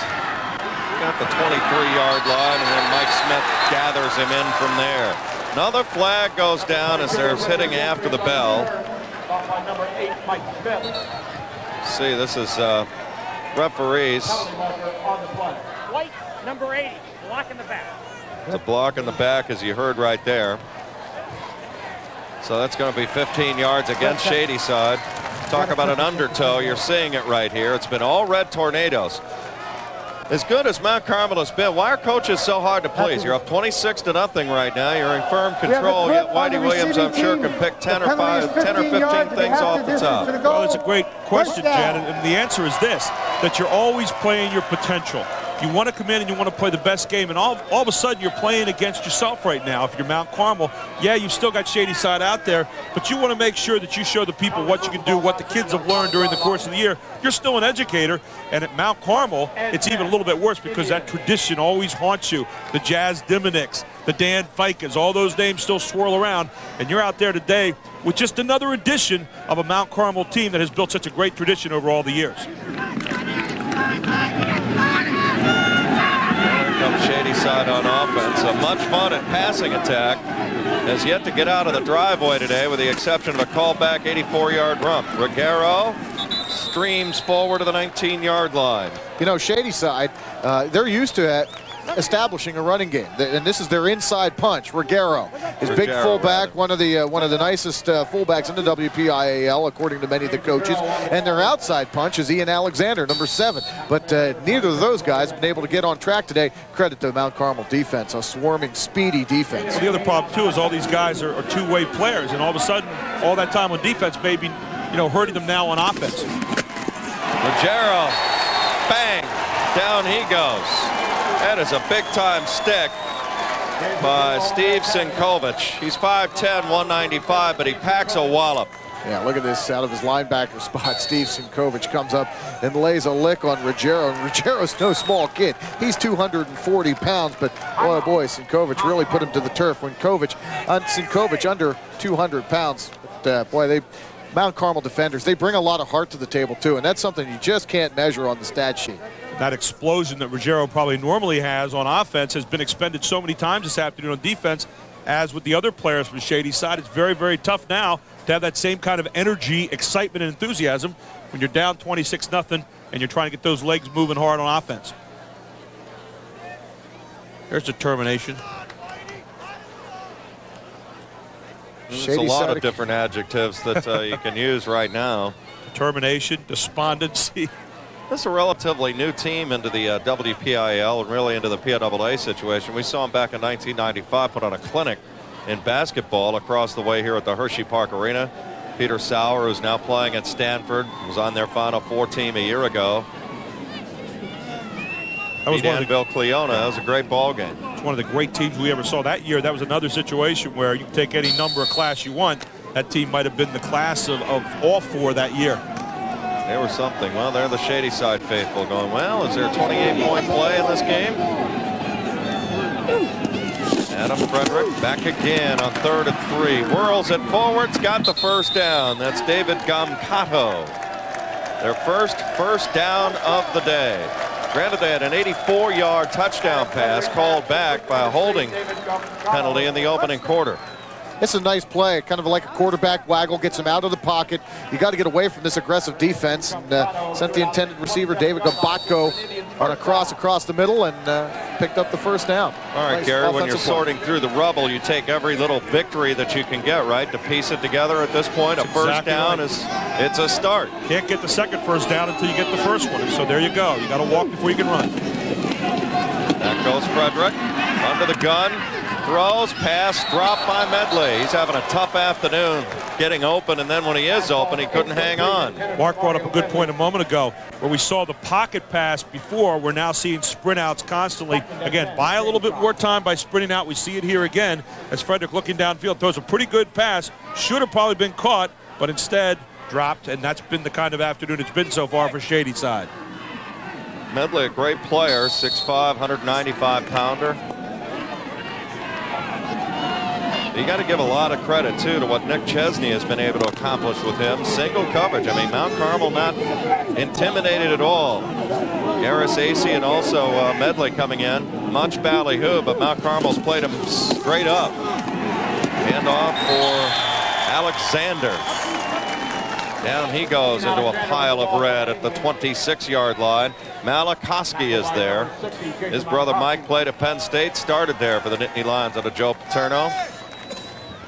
There you see Alexander trying to take it inside, but nothing doing in the Mount Carmel defense. Yeah, that's one thing that Whitey Williams likes about his Mount Carmel defense is the speed of the secondary, almost essential back there. But this is an extremely fast secondary. And, of course, back there at the free safety spot, you got Nick Sebas, and he's one of the fastest guys in the field as well. There's your time remaining in the opening half. It's been all MCA, and here they come for the encore. The hurry. Dan Daukus, who has 2 sacks in this opening half. He has just been unbelievable. I'll tell you what, someone's got to figure out a way to block Dan Daukus out of his defensive end spot. He's coming in on the blind side on quarterback Adam Frederick, and I'll tell you, he is creating havoc back there. Between Ruggiero and Alexander, they have over 2,000 yards this year for Shady Side. If you want to know how dominating the defense has been for Mount Carmel in the first half, 11 yards between the two. Domination with a capital D. 26-0. Frederick's going to have to call timeout now. Looks like there's some confusion. Well, they don't carry over into the second half. Might as well know what you're doing here. You don't want to have a disastrous type of play.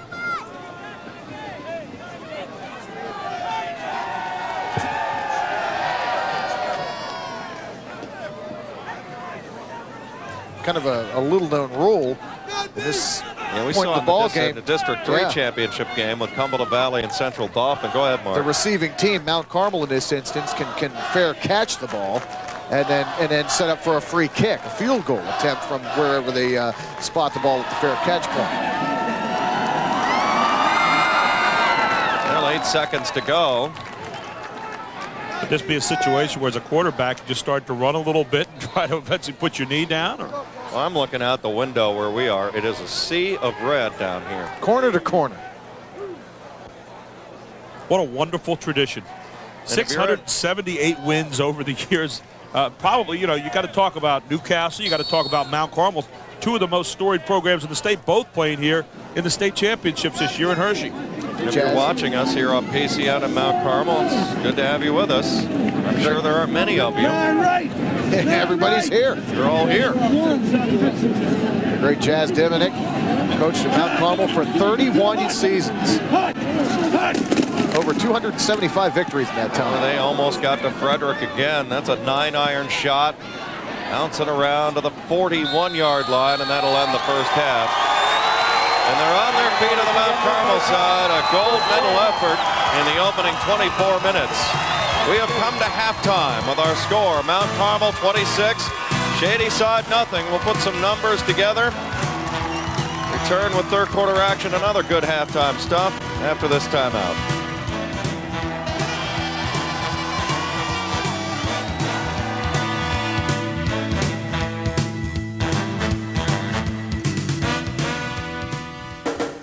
The PIAA is a Pennsylvania nonprofit corporation organized on a membership basis. Membership includes most of the public and many private high schools in the Commonwealth of Pennsylvania.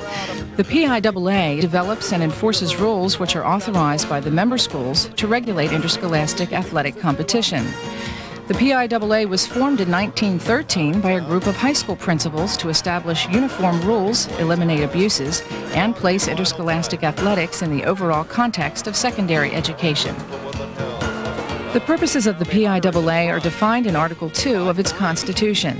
They are to organize, develop, and direct an interscholastic athletic program which will promote, protect, and conserve the health and physical welfare of all participants, to formulate and maintain policies that will safeguard the educational values of interscholastic athletics and cultivate the high ideals of good sportsmanship, and to promote uniformity of standards in all interscholastic athletic competition. The PIAA believes that the student-athlete is best served by a system which emphasizes the amateur, educational, and character-building aspects of high school sports, a system which recognizes that athletics is not the driving force, but rather that students are in school primarily to obtain an education. The membership of the PIAA consists of approximately 1,300 schools, divided almost equally between senior high schools and junior high middle schools. Of that membership, approximately 150 are private schools. Nearly 250,000 students participate in interscholastic athletics under the PIAA each year, placing Pennsylvania 7th in the United States for the 1997-98 school year. The four major areas in which the PIAA currently operates are the following: establishment and enforcement of rules governing the eligibility of high school athletes to participate in interscholastic athletics. These include rules for academic performance, attendance requirements, transfer students, pre-participation physical evaluations, age, and amateur status. Organizing and operating 27 post-regular season playoffs and championships in 10 girls sports, and 31 post-regular season playoffs and championships in 11 boys sports. Adopting the playing rules for each sport under its jurisdiction. With the exception of bowling, golf, girls lacrosse, rifle, and tennis, all other playing rules adopted by the PIAA are published by the National Federation of State High School Associations, of which the PIAA has been a member since 1925. Registering and training officials to officiate at contests in which the PIAA member schools participate. Nearly 13,000 officials are currently registered with the PIAA. The PIAA's principal source of revenue is the sale of tickets to its playoffs and championships. Gate receipts enable the PIAA to operate without taxpayer financing. The PIAA also provides services to its members on a day-to-day basis through its headquarters in Upper Allen Township, Cumberland County, near Mechanicsburg, Pennsylvania. The PIAA assists member schools and families by providing the student-athlete with opportunities for achievement. You're watching PIAA Championship Football on PCN, the Pennsylvania Cable Network, a public service of Pennsylvania Cable Television Companies. PCN is supported in part by your local cable TV company. Live coverage of the 1999 Pennsylvania Farm Show begins Saturday, January 9th on the Pennsylvania Cable Network. Watch the championship rodeo, swine judging, horse and pony pulling contests, sheep-to-shawl competitions, and many other events capturing the flavor of Pennsylvania's premier agricultural showcase. Around-the-clock coverage of the 1999 Pennsylvania Farm Show begins January 9th on PCN. Visit factories, museums, and other interesting places in Pennsylvania every week on PCN. A PCN tour takes you inside Pennsylvania's industry and history.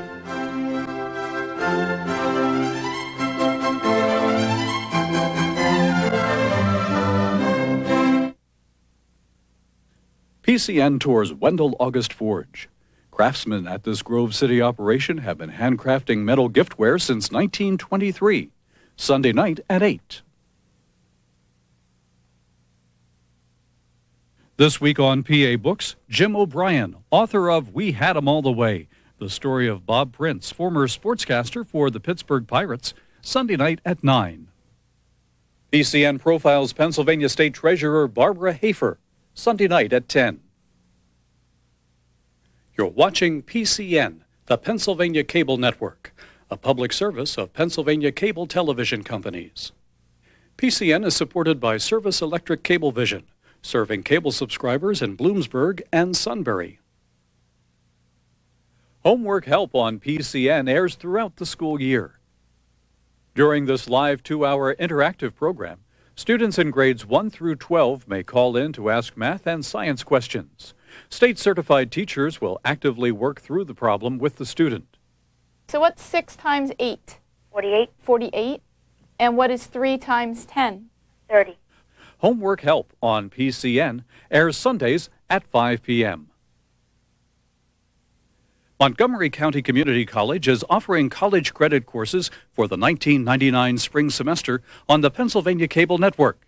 Time to Grow is an introductory course on child growth and development from birth through adolescence.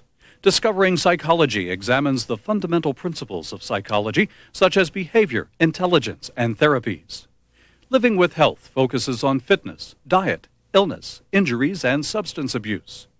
It's Strictly Business is an introduction to the world of business on a national and international scale. Faces of Culture is a cultural anthropology course studying the structure and process of culture. The American Adventure details the historical periods from Columbian contact to the Civil War and Reconstruction. Destinos is an introduction to Spanish, teaching speaking, listening, and comprehension skills. And the Western Tradition, a history course spanning the Middle Ages through the Renaissance. These telecourses begin Monday, February 8th on PCN. To enroll, contact Montgomery County Community College at 1-888-636-MCCC.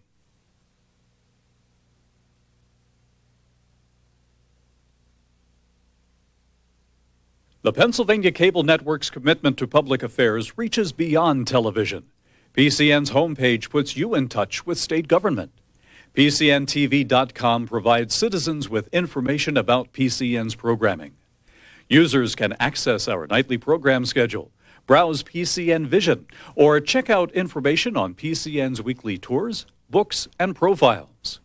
Through PCNTV.com, you can also access legislation, find out when hearings are scheduled, or send email to your legislators. The homepage provides users with links to dozens of worldwide websites relating to Pennsylvania public affairs. The PCN homepage is free and available to anyone with access to the World Wide Web. Our address is www.pcntv.com.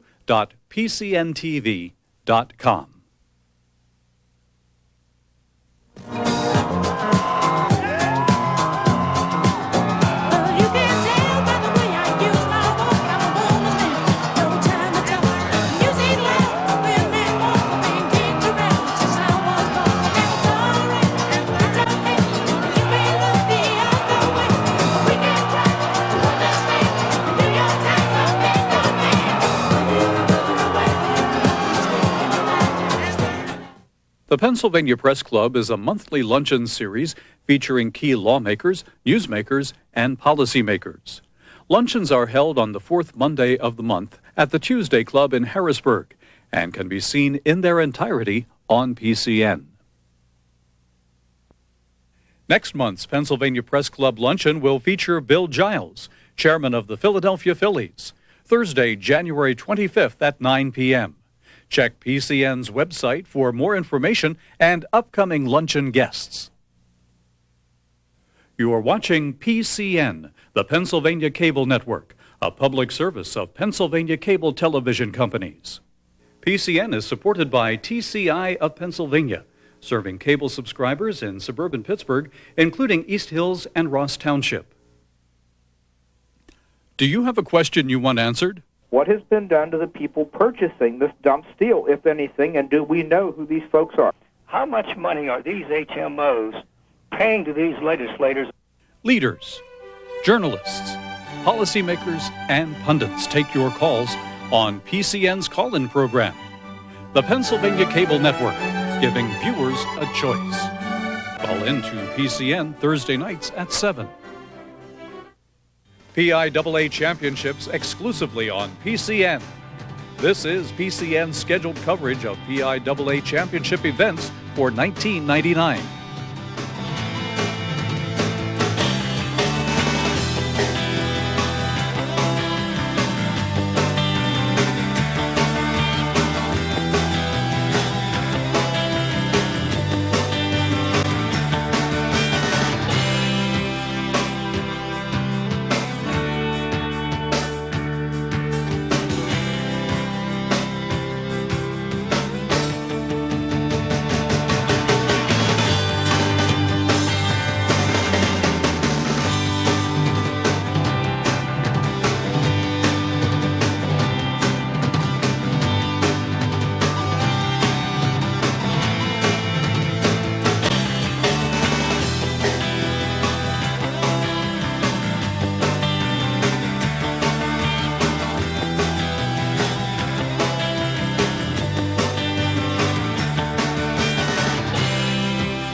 This game is paid for by PCN and your local cable TV system.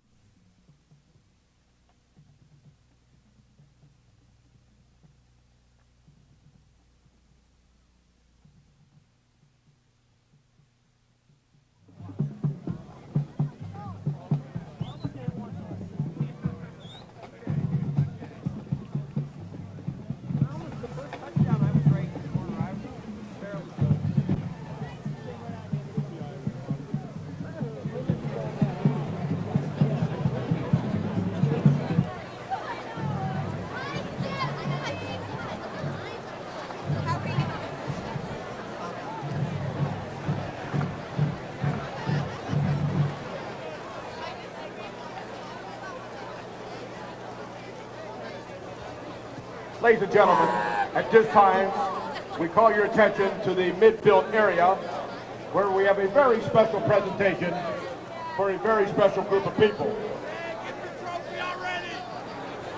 We would now like to recognize the PIAA corporate sponsor, Hayes Large Architects. Presenting this honorary plaque will be PIAA Executive Director, Mr. Brad Cashman, and accepting the plaque on behalf of Hayes Large Architects, Mr. Vern McKenzie. We present this plaque in recognition of your unfailing support and encouragement to the student athletes of the Commonwealth of Pennsylvania. We commend you for your contribution of time and energy to uphold the high ideals and ethics that interscholastic athletics teaches, especially in the sport of football. Your resources have assisted greatly in bringing the 1998 football championship to fruition. Thank you. Welcome back to the Hershey Park Stadium. All Mount Carmel in the first half, 26-0. Put some numbers up on how they got there. It is resounding. It is something that'll, my jaw's on the floor at how good Mount Carmel looked in the opening half. In a big way. Shady Side with just 1 total yard in the opening half. Minus 13 yards rushing. That's a result of 4 Mount Carmel sacks of Adam Frederick. 181 on the ground for Mount Carmel. John Veach, most of it. He had 15 carries for 104 yards and a touchdown. Had 1 touchdown catch, 36 yards. Nick Sebas, the quarterback, 10 carries, 82 yards, 2 touchdowns. It was a resounding dunk in the opening half for the Red Tornadoes. Let's look at some of the first half highlights. And Mark, you won't see a football team play much better than Mount Carmel did in that opening half. No, you won't. Not at all. I'll tell you what, Mount Carmel looked very good, but not early on. They started off and then kind of sputtered. In fact, it was a scoreless first quarter. There you see Veach getting the ball stripped out from him, and that was a fumble on the part of Mount Carmel, one of 2 fumbles from Mount Carmel. Here we're going to see a fumbled punt return as that's Booker looking for some spots, and he'd be best advised just to go down at this point, but he does not. Mount Carmel swarms around the Red Tornado, pick up the loose change, and then a couple of plays later, we've got our first touchdown of the ball game. We've got Nick Sebas, great quarterback who really drives the bus here for the Mount Carmel offense. Sebas got the Red Tornado on the board with a 10-yard touchdown mark at the 10-16 mark of quarter number 2, completing a 6-play, 61-yard drive. Later on in quarter number 2, we're going to see the sophomore, John Veach, picking his way through the defense, changing hands. What a great tailback this John Veach is, dragged down from behind inside the 15-yard line, and that set up this touchdown. There's Veach. He really has a nose for the goal line. He sure does. A great football player and only a sophomore. Only a sophomore. 14 yards out. Look at that nose for the goal line. And that point, Mount Carmel's up 14-0. Here we go. Sebas again. Nick Sebas has had a whale of a first half out of the quarterback spot. Tremendous speed from this quarterback. Just a real good football player. And Sebas dives into the goal line, giving Mount Carmel the 20-0 lead. And then the half wrapped up with Sebas looking at John Veach, who was not picked up at all by the Shady Side defense. He's wide open downfield. Sebas finds him in stride at the 5-yard line, and John Veach goes in for the touchdown. 4 touchdowns in the second quarter for Mount Carmel, capped off by that Sebas to John Veach pass. Well, let's go down to our Gary Sutton, who's standing by with Dr. Bob Lombardi of the PIAA. Gary? Thanks, guys. And the word that comes to mind for this weekend really is accomplishment. Accomplishment of the bands, the football teams, the parents, the kids, the people that are here. But one guy that's part of that big accomplishment symphony this weekend is Bob Lombardi, Assistant Executive Director of the PIAA. And Bob, an awful lot to put on a tournament like this. You've had a lot of successful years in Altoona, now you come to Hershey, and it's a resounding success. Well, we're real pleased right now. The weather's cooperated. We've had some great teams. The athletic administrations of the schools have really worked hard and cooperated. And we tip our cap to Hershey. They've done a great job here and have been a wonderful host for all of us. Bob, a lot's been in the newspapers and the media this year about the PIAA, but this is really what you're all about. Holding championships, helping kids, putting on a real spectacle here that people can take part in and have a lot of fun. Absolutely. The biggest perspective of what PIAA does is has kids participate. And kids playing games and polarizing communities. And that really tugs at the heartstrings of what athletic participation's about. And that's what PIAA is. We're member schools and we're kids playing games. And one of the things that PIAA has really done over the years is to pull this state together into an athletic community, much like a community like Mount Carmel this afternoon with such a storied history. PIAA has done that too. Well, Mount Carmel and the leadership of their athletic director, John McKay, is outstanding. In the years that Jazz Diminick was the coach, you can't look at a better program in the state than Mount Carmel with their history. One of the leading number of victories in state football history. And I tip my cap to them because excellence is the word. Speaking of excellence, Bob, I know you're integrally involved with the officiating for the weekend. You've got to be exceptionally pleased with the officiating that's taking place in these first 2.5 games. Well, I think our crews of folks have done well. They've worked for now through a system where we've evaluated them and promoted the people that have done the best and graded out the best. And we're real pleased so far, but you know how it is in officiating. You're usually only half right when you make a call, and you're only as good as your last call. So we'll hang in there. One of the words that comes to mind, though, with the officiating this weekend, we've had a chance to see it with our WITF production crew and also PCN, is a chance to see the preventative nature of it, the talking by the officials, the constant interplay between the officials and the players, and that really is a positive thing. Well, Gary, you're right on the money. I believe that people forget that officials are human beings. And being a human being, most of our officials have been either players or coaches also, and they understand what goes in the mind of a player and a coach. And to be preventative and to quell a circumstance before it occurs is part of the game, and they do it well. Well, Bob, hats off to you and all the PIAA people this weekend and all the volunteers who are so much a part of making this a successful championship year after year after year. Gary, thanks, and thanks for the support of PCN. They've done a great job, and we're proud to have them on board. Now back up to you guys. All right, Gary Sutton with Dr. Bob Lombardi of the PIAA. The PIAA presenting in association with the Pennsylvania Cable Network. Championship football action in AA. Mount Carmel leading Shady Side here at halftime, 26-0. Both teams warming up for the third quarter on a brisk afternoon here in Chocolatetown. Later today at 5, we'll be on at 4:55 to be exact for Central Bucks West, the number 7 team nationally against Newcastle, champion out of the West. Jim Contafio, head coach at Wilson High School here in District 3, is one of our experts helping us kind of sort things out this weekend along with Fort Chapman. Jim, that is as good a football as you can see played by Mount Carmel in that opening 24 minutes. They were absolutely resounding. They were incredible on both sides of the ball. Total domination on the line of scrimmage. They're skilled people. Veach, quarterback, incredible football game, like you said. They've totally dominated this football game and have taken Shady Side out of it.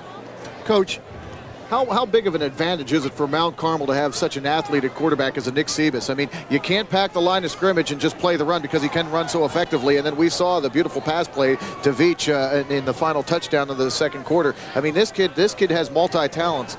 Well, you can't stop a mobile quarterback. Just look in the NFL and watching college football. The mobile quarterbacks. Look at Kansas State this year with their quarterback. When you have guys like that that can break containment and get outside, I mean, you saw the bootleg down on the goal line. There was 2 defenders there. He made an inside move outside. His speed took over and got into the end zone. It's invaluable. And if you have a quarterback with that kind of speed and talent, you can go places, especially the Mount Carmel with Veach to back him up and a monstrous offensive line. Take me into Art Walker right now, the head coach at Shady Side. You've been taken to the cleaners here in the opening half. How do you build confidence back and get back possibly into this game? You've got an aerial attack. I guess you just try and work your way through this. Well, you talk about the pride factor in the locker room at this point in time. You know, you're down 26-0. I mean, to go in there right now and to think honestly you have a shot to come back and win it is very difficult. But what you got to do with your players, you talk about the pride, to talk about the season that they had, and let's forget about what you did the first half. Let's go out the second half and show what kind of heart we have. Last year we were in a game just like this. We were dominated in the first half by Central Bucks West. We were outclassed in every way imaginable. But the second half, we came out and scored 21 points, made a game of it, and we left that field feeling good about ourselves. And that's the same thing here with Shady Maple today, right? They've got to come out, and they got to go after it, pretend there's no score at all, and play for pride.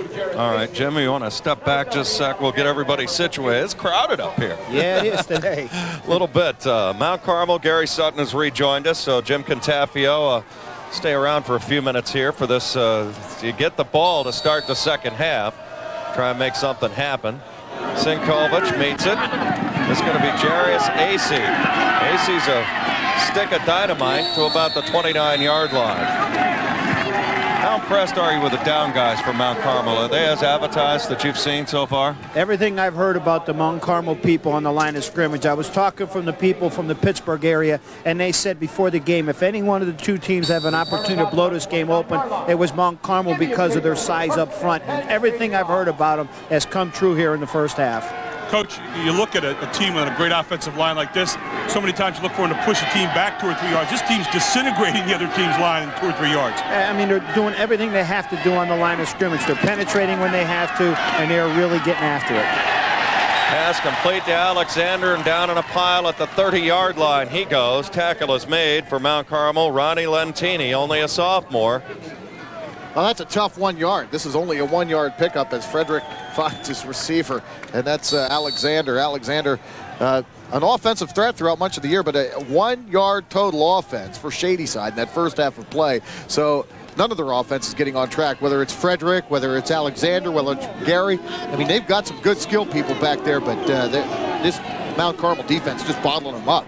Ruggiero, the long setback. Frederick back again under the gun. Down he goes. Malachowski's got him to the 24-yard line.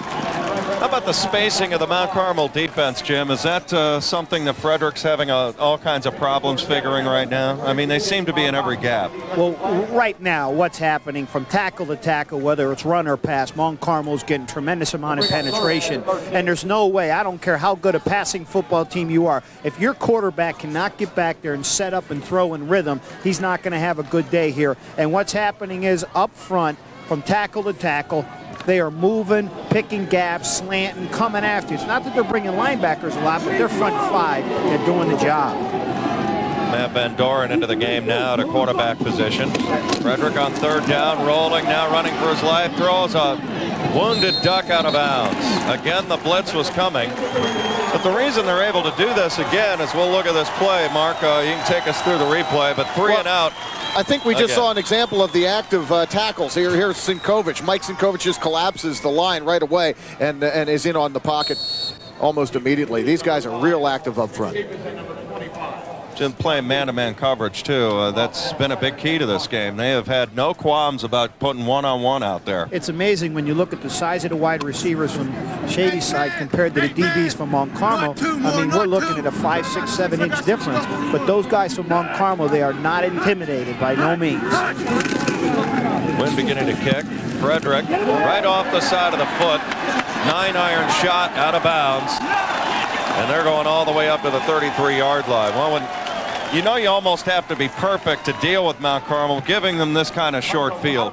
It's a lethal situation. You're in a 4-down situation right now. Here's where the nail goes in the coffin. If Mount Carmel puts this touchdown in, this game could be a 50-0 whitewash here right now because the tents are going to be full with Mount Carmel. That was a 7-yard punt, by the way. This wind is a factor right now. It has really picked up from the second quarter on. Handoff Beach. Boom. Big hole has 5. Has 10. It's a foot race to the 5. Touchdown, Mount Carmel. John Beach in again for his third touchdown. This one from 32 yards away. It's all Red Tornado now. 32-0, and number 25 is the real deal.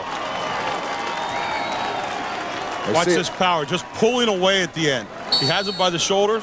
Not going to have it. I'm going for the end zone, and that's all there is to it. That there right now is giving Mount Carmel the largest difference in games. We were looking over the records, and Bishop McDevitt won 28-0 a few years back, and now we're up 32-0. Sinkovich is on for the extra point, and his kick is up, and it is no good. He pushed it wide right, 32-0. Maybe we can see that touchdown again. You get an idea just of how dominant they are. Jim, take me through this. Where are the... Well, a little toss sweep, some great blocks, and there's the difference in an average athlete and a great athlete. He made the dip inside, he got outside, and he bet everybody. But you can see, look at the leg strength on him being able to put away from that arm tackle. That kid there we're going to read about for a long time. That's what work in the weight room will do for you right there. People don't understand how important the lower body is. We sometimes look at the upper body, and that we see more often. But from the waist down is what makes the difference between a good player and an average player. Jim, at Wilson or at any school, your off-season program, that is the big season now, isn't it? Almost? You have to. That's where games are won and lost. And I know at Mount Carmel with Whitey, they run a great off-season football program. And when you're having success like they are, it's not very difficult to get kids in the locker room to work out. Look at this, Mark. 1-play drive, 1-play drive, 5-play drive, 2-play drive. Here's a lengthy one. That one, 252, 6 plays. Well, when you got great athletes like they do right now, they can break things open here, which they have. It's going to be AC again. Trying to find a seam, picks his way across the 30 to about 34. This would be about the best starting point for Shady Side in a while. There's some of the Mount Carmel faithful now. 9:57 to go in the third quarter. But if you see him here right now, Jed, he's picking his way. He's not very aggressive. He's not trying to get upfield. He's trying to look for something, and he's not getting after him. Mount Carmel's getting after him. With winning traditions, is it easier to sell a message like a Mount Carmel here? Oh, you better believe it. Just look at these people here right now. It'll tell you what kind of tradition they have. These kids play with emotion, and when these fans get after it, they play even better. Adam Frederick right into the line. Our WITF production crew in partnership with the PIAA and also PCN. You get feel for the banging up front. It's been a dominant performance for the red and white here.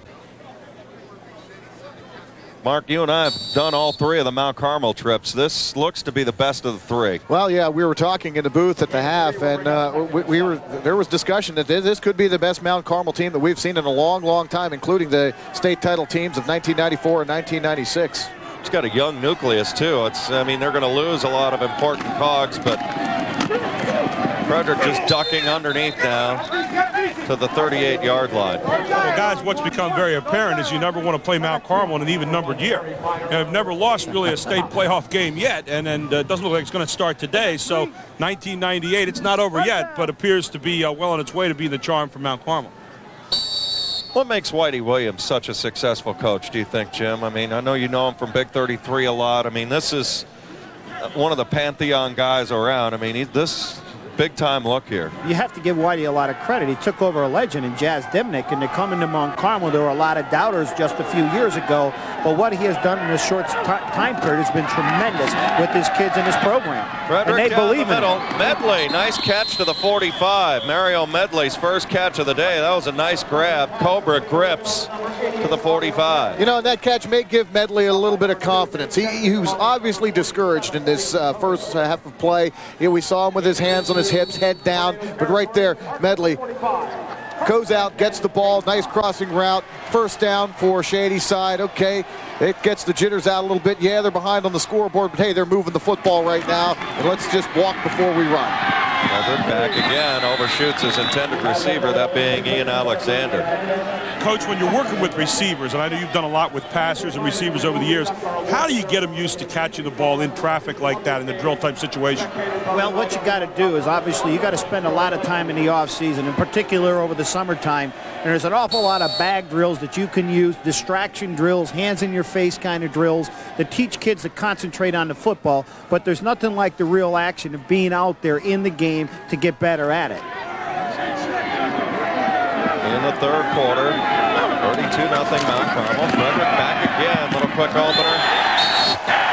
Oh my goodness, Ian Alexander got crunched. I think that was a drill you were talking about right there. Well, I mean, what's happening right now when you got DB smacking you like the Mount Carmel guys? This game reminds me of when Penn State played the University of Miami in the Fiesta Bowl. Penn State had those little DBs, but every time Miami caught the ball, they got smacked. Same thing's happening here today. You can see those wide receivers for Shady Side looking over their shoulder because they know they're going to get hit on every play. Now they're inside their head a little bit as a result of that with the physical contact. 32-0. It's 3rd and 10 now. Shady Side. Back goes Frederick. He's hanging in there, an old gunslinger, and it's almost intercepted by Steve Sinkovich. Well, the two Sinkovich brothers, both seniors, twins, and here they are. You've got to feel state championships. Got to feel horrible if you're Shady Side right now. Everybody in the world knows you're going to throw every down, and the Mount Carmel kids just teeing off. Oh, this is fun time for the Mount Carmel people. You know what's going to be neat about this football game? There's a lot of guys on the Mount Carmel sideline that are going to get a chance to play in a state championship game, and normally you don't see those things happen. Don't be surprised if you see a fake somewhere along the line with a quarterback back there. Actually being 10 or 15 yards away from that line of scrimmage would be a bonus. He's going to put it up there in the air. Good kick. Their catch called for by Veach at the 10. They didn't give enough room. You like the 2-yard rule that they've kind of implemented this year? I think that's what the violation is. I think you have to have it. You've got to give the receiver a clear path to catch the football. That was a tough one there. We go to... White captain.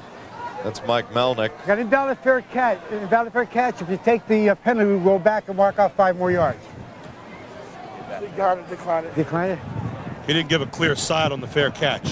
We have an invalid fair catch by the receiving team. Penalty is declined. First down. Yeah, it looks like the punt team gave these guys ample, gave Veach ample room to field that ball. But Veach did not clearly signify for a fair catch. That was the call there. You look at Art Walker. Tough day for Art Walker. Had a touchdown called back due to a holding penalty, an 84-yard bomb from Frederick to Booker, and all for naught. Came back. That was the first quarter. That would have been a 7-0 lead Shady Side at that point. I felt the air really leave there. Go ahead, Gary. 6 WPIAL championships for that guy ties with Phil Bridenbaugh of Newcastle, and we'll see Newcastle in action a little bit later tonight. Coach Jim Cantafio, head coach of Wilson High School. Coach, how tough is it if you're Art Walker and Shady Side and you get a touchdown like that called back? You know, a big home run ball, 84 yards, and that comes back. I mean, that's got to be a tough blow. It is major demoralizing. It's like a dagger in the heart at that point in time. People don't understand how important momentum is in high school football, as it in any other sport. But in high school football, teenagers have a tendency to get down after big plays like that, and it's exactly what happened. Al Bailey, second, third effort, pounds forward close to a first down to the 24-yard line. He's right at the stick. He's got it. Mount Carmel just moving the chains methodically, so nothing subtle about this. Going to do it right between the tackles. And you know, Whitey's going to do that here right now with 7 minutes to go in the third quarter with a comfortable lead. You're not going to see Mount Carmel do anything real fancy. They're going to take care of their big, strong kids. And why not give the ball to Veach and company, let the quarterback run some rollouts. Those kids are tremendous athletes. There's no need to do anything else. Here you're getting a look at some of the hitting after the whistle. That's one of the things that both coaches have to control. I mean, you know, yeah, Shady Side's frustrated, and some of that frustration may come through. And Mount Carmel, they're all jacked up, leading 32-0. So you got to kind of put a damper on the kids' emotions at this point, because there's a lot of football to play. You win with class and you lose with class, and you got to learn to keep your mouth shut out on the football field, regardless how things are said. Sometimes when you get a big lead, you tend to talk a little bit too much, and defensively you're frustrated and you talk also, but you got to keep your mouth shut. Understand this is the greatest game of their life, and they'll remember this game, so let's not end it on a bad note. Double wide to one side, right off top of your screen there for Mount Carmel. Accident open set. Bailey on the carry again. You hear all that banging in there. One thing I've noticed about Mount Carmel, their offensive line, just the tempo they have. When they really get into a groove, it's like they can't wait to get back to the line of scrimmage again. Well, you know, I was looking at their stats earlier on their height and weights, and I'm looking out there, and I'm looking at them saying, my God, they're a quad A football team when it comes to their physical stature. The thing to worry about here, because Mount Carmel now will play everything close to vest, things start to get a little bit carried away, and Shady Side will be stacking the line of scrimmage, and you sometimes get frustrated, and the game gets out of hand, and it turns ugly because of that, because you get out of your normal game plan. Seavis, quick handoff to Veach. There's that strength Jim was talking about. Still, you know, got back to the original line of scrimmage, avoids the loss. Gary? Coach, so many people are watching a game like this right now, and it's 32-0. You're pretty sure if you're a Mount Carmel fan, you're going to win this one. Do you get into kind of a weird sense where you're trying not to run it up, and yet you're trying to let your kids play a little bit? How do you handle that right now? That is the most difficult thing in high school, because coaches get so caught up in that. And you're exactly right. Mount Carmel now will not play their normal game plan. And what's going to happen is they're going to have problems like that. Do I throw the ball? Do I run the ball? And you know what? My feeling is play the game. You got third down and long. Why not throw it? Because I think that's more of a setback for the other team when you're taking a knee and you're not trying to do anything. But that's an area where a lot of us get caught up. And if you're fortunate to have a team that's that overpowering, it's not a good position to be into. But at the same time, you do not want to rub it into the opposing coach. Sometimes you got us in the media going, oh, you're running it up on there. Well, in college football, you know, they don't have to worry about that. They can score 100 points a game and no one's going to say anything, because their second and third teamers are very good players also. By the way, nice 48-yard punt there by Mount Carmel. Adam Frederick still in there pitching. This Alexander trying to get to the corner. Did to the 30. 35, head down. Good run by Alexander.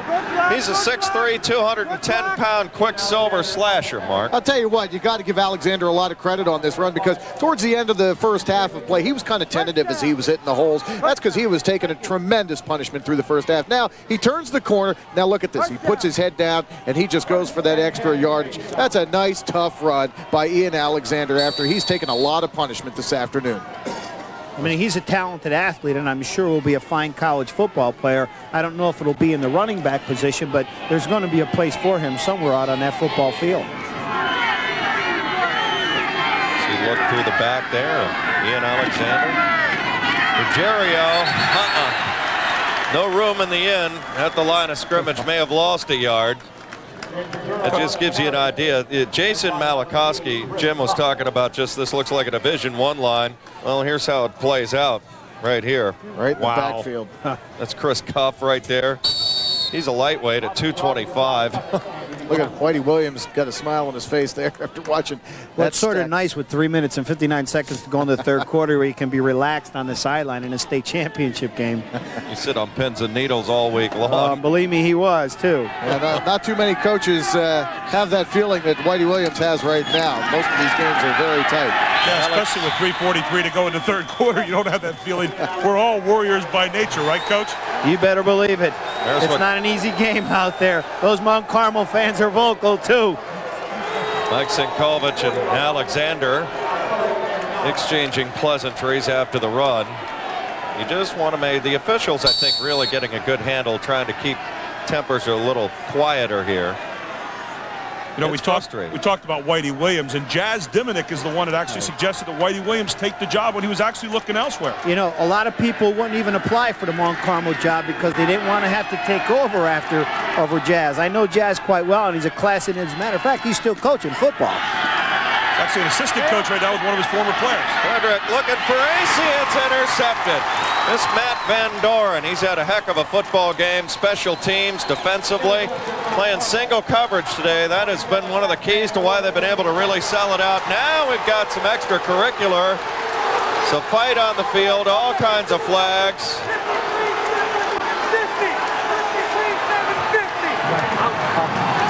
53 and... Wait a minute. You hate to see this. Red. 50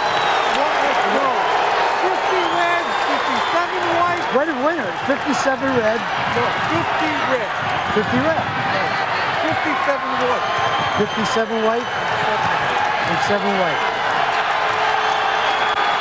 Ian Alexander's just been tossed. Matt Fugler is going to be out of the game for Mount Carmel, number 50.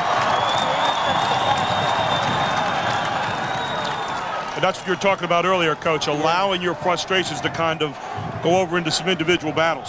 We still got a lot of football to go here right now. We don't need this at this point in time, but, you know, they're young and they're high school football players, and sometimes their emotions get the best of them, and hopefully that will not continue the rest of the game. 58. Okay, they're tossing Mike Sinkovich. Mike Sinkovich 58. Out of the game. There he is with the left flag. 7. It's not the way you'd want your career to end, I don't think. No, I mean, you want to play the game till the end. You want to be out there as long as you possibly can. It's not a good way to end it here right now, but... 52. And I believe Ian Alexander is going to get tossed as well for Shady Side. You guys up. 53 and 7 are out of the game. Right, okay. Well, this is a mess. Mike Parker has just been tossed. He's a center. Wait, I got a penalty here now. These are dead balls. Now we're going to start marking it off. Okay, hold it. Come here. There is no need to see a replay if anybody's thinking that we're going to show that. I just don't want to promote the bad sportsmanship. There's Ian Alexander. Take away. Wait. Okay. And there was a number of times during the course of the game where words were being exchanged. Yeah, you saw this coming. I mean, this was the offense. You did. That penalty is declined. Red ball. Now we have 3 dead ball fouls. You only can hope between now and you keep things under control, and let's end the game with class. You've got to love the way the officials have worked together this weekend, though. I mean, in football, it seems like it's maybe as good as any sport that we have, where they get together here and kind of sort it all out. Well, you know, it's an honor to get here as a football official as much as it is to be a player. And these officials are going to call things close to vest. And I think they're doing a fine job out there keeping things under control. Boy, they really had a powder keg on their hands there. Well, Parker and Alexander, both seniors, embracing. It's just despair that starts to set in at this point for Shady Side. Still 2:44. Here we go. We've got 2 personal fouls against white, 1 personal foul against red. This is like an episode of Law and Order. You just go to the courtroom, put the font up, and where are we going next? It's like the NFL. Walk 15 one way, walk 15 First down, the other red. way. Let's settle down, boys. I'm sure Whitey Williams does not want to see this happen, and sort of puts a tarnish on the state championship. You've got to be careful here. You want to end it and have fun in the game. Well, the message has been sent for the remainder of the game anyway. Yeah. And Mike Melnick's got a short rope now, the lead official. Yeah, all right. The wick just got trimmed. Fumble by Sebas. That's about a 7 or 8 minute delay there. 2nd and 10 now as the loss takes it back to the 49. Be second down, about 14 officially. 32-0, Mount Carmel out in front. One of the issues we were talking about last night, Jim, is there's some talk about a 5A classification. I think it's going to happen. Do you? I think Okay. it's definitely going to happen right now, and there's definite need in the state of Pennsylvania. The numbers in the Quad A division is like 1,000 boys difference from top to bottom.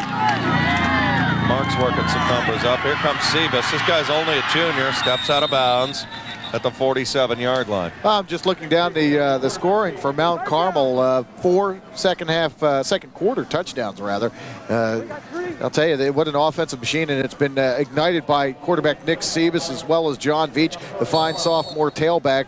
Sebas has 1, 2, 3 touchdowns. He threw a touchdown to Veach as well, and Veach has scored 2 more on the ground. So, I mean, the offensive show is centered around Veach and Sebas on the stat page. But, boys, the guys up front really have done a nice job opening up nice holes and giving Sebas a lot of protection in the pocket.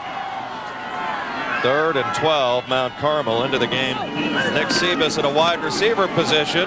Throwing is Al Bailey for Sebas. Dives to the 19, and he can't hang on. That would have brought the house down. Oh, I can't keep myself under control. I mean, 32-0, and they put the quarterback in motion on that. They had him wide open down the sideline. That's awesome. Now, I Coach, couldn't believe I saw it, though. You're standing on the other side of the field. You're Shady Side. I guess you probably can't be real amused right here. We just talked about this. Yeah. You know, how do they take it on the other side of the ball? Here's that fine line. There's that fine line. You're right. Who started the fracas? Maybe you throw a little gadget play. I don't see anything wrong with it. I think, you got to play the game out and let the chips fall where they may. Sinkovic. This Jairus AC. Flag is down, a block in the back.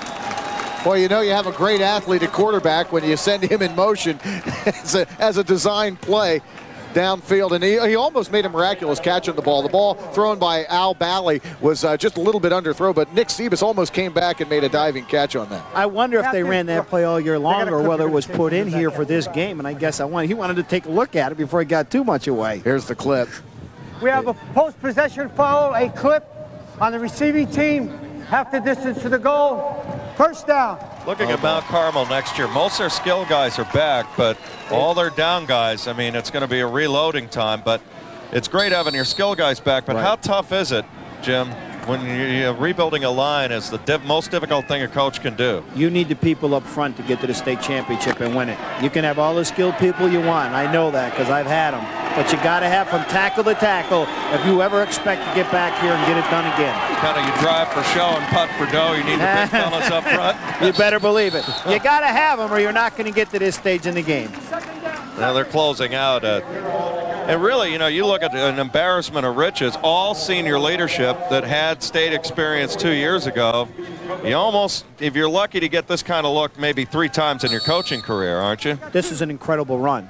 To get here one time, you're extremely lucky. To get here 3 times and have this opportunity is an incredible dream come true for everybody associated. But when you're here, you just keep wanting to keep coming back because it's a great experience. And Art Walker at Shady Side, he had 8 offensive starters and 6 defensive starters, I believe, returning from last year's club. So, the expectations were high at Shady Side coming into this year. Here they are at the state championship game in Hershey. It's tough to take. Getting here is so difficult.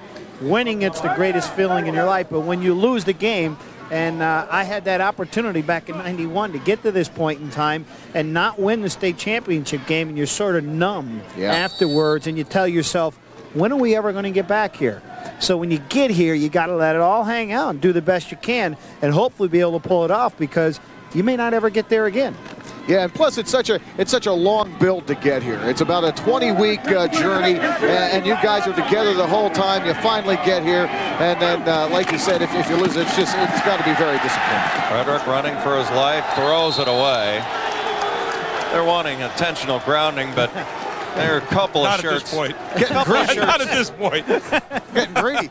I don't think they're satisfied with 32-0 right now. But Shady Side has to kick from the end zone, so Mount Carmel has a great opportunity here to put another touchdown on the board. Coach, when you look at a program like Mount Carmel, certainly the program's great, the tradition's great, the kids are wonderful, and you need talent. What is it that makes a coach great? Obviously, Whitey Williams is going to step into that theater this afternoon with his 3rd championship. What are the little things that make a coach great? Well, number one, you have to be a people person. You've got to be able to communicate with administration and parents and all the people around you. Number two, there's perseverance. You got to be able to take the heat and the pressure from everybody around you. And number three, you got to be a totally committed and dedicated coach to ever even think about getting to this level of football. And Whitey Williams is all of the above. Huge block. Sebas steps out of bounds at the 24-yard line. And you better have an understanding family because of the time that it takes. Well, I hate to say it, in coaching, if you look at the divorce rate for coaches, it's pretty high. And it's because, like you said, you have got to spend so much time in preparation. You've got to spend so much time in the off season.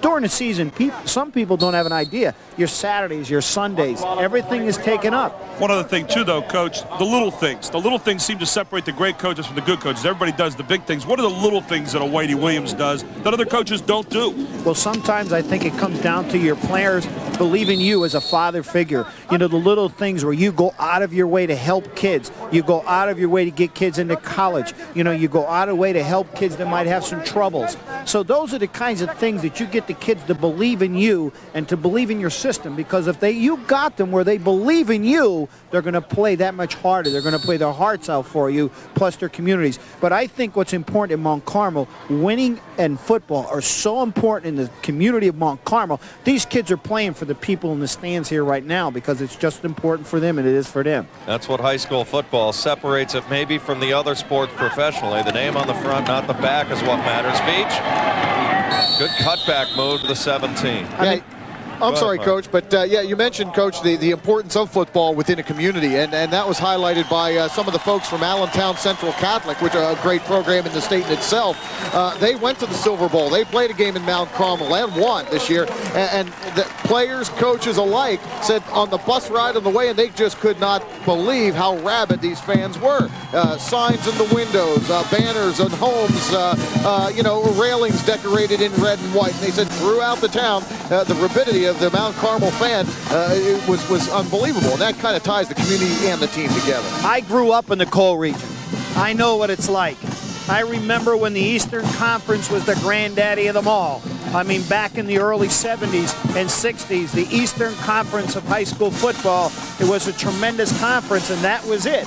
So, you know, I know what it's like to be in the coal region. I know how the people get involved there and get solidly behind your football program. It's a great experience, and having coached in the coal region 3 years ago, there's no difference. There's such a big difference. The people there just believe in it, and it's a way of life. When you marry the community and the football team, you've really got something special, don't you? You can't believe it. I was telling some of the guys here, and last year when I was at Wyoming Valley West, and we had the great season, and when we upset Berwick, we had a parade in town until 2 o'clock in the morning. We never got back to our locker room with our uniforms on. Guys, that's the way it is in the coal region. We had a ticker tape parade. They stopped in town. It was incredible. You don't see that too many other places. Well, throughout Pennsylvania, isn't that the way it is when you win a championship in any small community? There's more of an appreciation because there is that sense of community as opposed to, you know, a jointure type system. You walk to Mount Carmel, and the people of Mount Carmel will look at you and say, I'm from Mount Carmel, and that makes a big difference. Nick Sebas, we got 3rd and 4 at the 17-yard line. Pitch goes to the outside, and it is going to be Al Bailey. Want to remind you the PIAA presenting this AA championship game in association with the Pennsylvania Cable Network. We're going statewide live for the first time this year as you see Al Bailey. And he's caught for a loss. That's one of the few negative plays of the year, this game anyway, for back to the 24. Numbers, Gary, real quick through 3 quarters. Well, very simply, 289 yards for Mount Carmel, 28 for Shady Side. We don't need to break it down a whole lot except to say that on Shady Side, the rushing game never got established. -5 for the afternoon. 33 yards passing, not a lot better, but one led to the other. Well, we talked it earlier. You don't win a state championship in Pennsylvania unless you can run the football. Sebas. Play action, looks, throws, got a man. Bailey slams forward to the 10 and a first down for Mount Carmel. Well, they needed about 12 and ended up getting that job done. Well, Coach Jim Cantafio just highlighted the importance of being able to run the football throughout the year. Shady Side has been able to run the football. They've had 2 1,000-yard rushers, James Ruggiero and Ian Alexander. Today, Ruggiero and Alexander combined for 10 carries for a total of 10 yards. That's total domination on the line of scrimmage, gentlemen. Big time. I have a good question for you here, Jim, coming up after this play about tradition and exactly what it means. Mount Carmel, of course, has one built in. Shady Side building one of their own as Veach carries. You see that strength struggling to the 11. You know, you talk about Coal-Region football or Mount Carmel. A lot of programs that don't have that tradition, sometimes their best athletes are still in the hallway and you don't have them out on the field. Well, if you go to Mount Carmel, you go to a Schuylkill Haven, and you go to a Southern Columbia, those small teams, every kid that can play the game of football is out for football. If you go to some of these other big districts that don't have the tradition, you can walk the hallway and there's bigger and stronger kids in the hallway that are not out there on the football field. They're not willing to make that commitment because it's not that important in their community. But in the small communities of the Coal-Region, if you can walk and talk, you're going to play football. And in Mount Carmel, that's the way it is. There you see a personal foul call. That's Ruggiero coming over and grabbing the face mask on the way down. Now Bailey, touchdown, Mount Carmel with 10:15 to go in the game. It's 38-0. Red Tornado. Was it George Bailey that said it's a wonderful life? I guess Al Bailey's saying I got a little slice of that too right now. As he puts one in the books and a story to tell your grandchildren later on. Oh, there's no doubt 20 years down the road he's going to remember that, Kerry. Yeah, the game and the experience that you have only grows more significant as years do go by. Well, you have to have that experience, and Mount Carmel has it on all sides of the ball. Their coaching staff has been through so much over the years and in preparation that is so valuable getting ready for a game like this. Sebas trying the extra point. Or not Sebas, but Jack, a freshman. Yeah, keep in mind, Sinkovic, their normal point right, he got kicker, tossed. he got kicked out of the game. So, yeah, they're going to the backup kicker right now.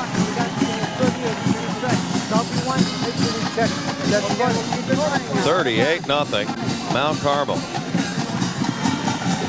Coach, in kind of a distorted way, you know, you get into a state championship game and you get waxed, as opposed to getting beat by 1 or 2 points or something like that. Is there any comfort in that, or do you go back to the drawing board right away and say, where did we go wrong? No, there isn't any comfort in it. It's a tough pill to swallow, but it's all part of growing up and becoming a man. You just got to accept that there are going to be days where things go our way, and there are going to be days that they don't. And this is a learning experience. For the underclassmen, hopefully it'll be a motivation for them to come back and work even harder to get ready for next year, and for the seniors to go on to college to let them know no matter how good you are, there's always somebody out there a little bit better. Mercy rule now in effect. What is it, 35 points, and then it's a rolling clock? Right now we have the mercy rule into that's effect. What I was saying, okay, that means the clock now will not stop except for a change of possessions. With the ball is Clarence Jackson. Jackson tried to get to the corner and does with 37 seconds to go. Coach, I think I know what you're going to say to this. What do you think of the mercy rule going into effect this year? I do not like the mercy rule, and I know a lot of coaches don't. I'll tell you why. Number one, you have a lot of young kids, JV football players, that work hard and get the varsity ready to play. And you know, when you are lucky enough to have a team that's talented and get ahead, those JV football players look forward to playing in that fourth quarter. I remember when I was in high school and I was a sophomore and I got in the last 3 minutes of the game, that was the highlight of my weekend. Well, now you can't even do that because it'll go so fast you can't get kids into the game. Frederick, double handoff. This is Booker, long pass, Medley, got it, and it's a touchdown. Medley, 63 yards, no flags. That's one of those things you go back and say, at least we didn't get shut out. This is a heck of a play right here. This is Booker, who has an 84-yard touchdown that was wiped off by a holding penalty. Showing pretty good arm here. That was nice play by Booker, too. Booker just waited till the receiver outran the coverage, and he lofted a nice throw. 63 yards for Shady Side's first score of the ball game. Nice bit of sportsmanship we saw at the end. Didn't you see that too? I hope we catch that coming back up. The two guys arm in arm saying, hey, nice try, but I beat you that play. Right, the Mount Carmel player and, of course, Medley of Shady Side. Ashley Bauer's kick is good. Well, that's play right there is why a lot of the Division I guys like Medley's ability. He's got size at 6'5". Yeah, he definitely has the size to be a big-time receiver. I think the one thing they're going to question, though, does he have the all-and-out speed to be a big-time wide receiver? And that is yet to be seen. It's very difficult to tell how fast he really is out here today. You know, a lot of people will say, well, you know, they don't realize how big and tough each level gets as you go up the ladder, so to speak. Big-time college football and then, you know, the ultimate one in the NFL. These guys are just huge and quick. You've got to be able to run a sub 4.5 40-yard dash to have any shot on the Division I football level. Most top Division I wide receivers are running 4.3 40s and 4.4 40s, and they can really turn it on. And if you can't play on that level. That's just the way the game has become over the years. Coach, how much pressure is there on a Whitey Williams to continue to be a custodian of the tradition, so to speak, in Mount Carmel? Incredible. I mean, people don't understand it. Winning here today just brings on more and more pressure, because if you don't get back here next year or you don't win your league, people are going to say, what's happening? What's wrong?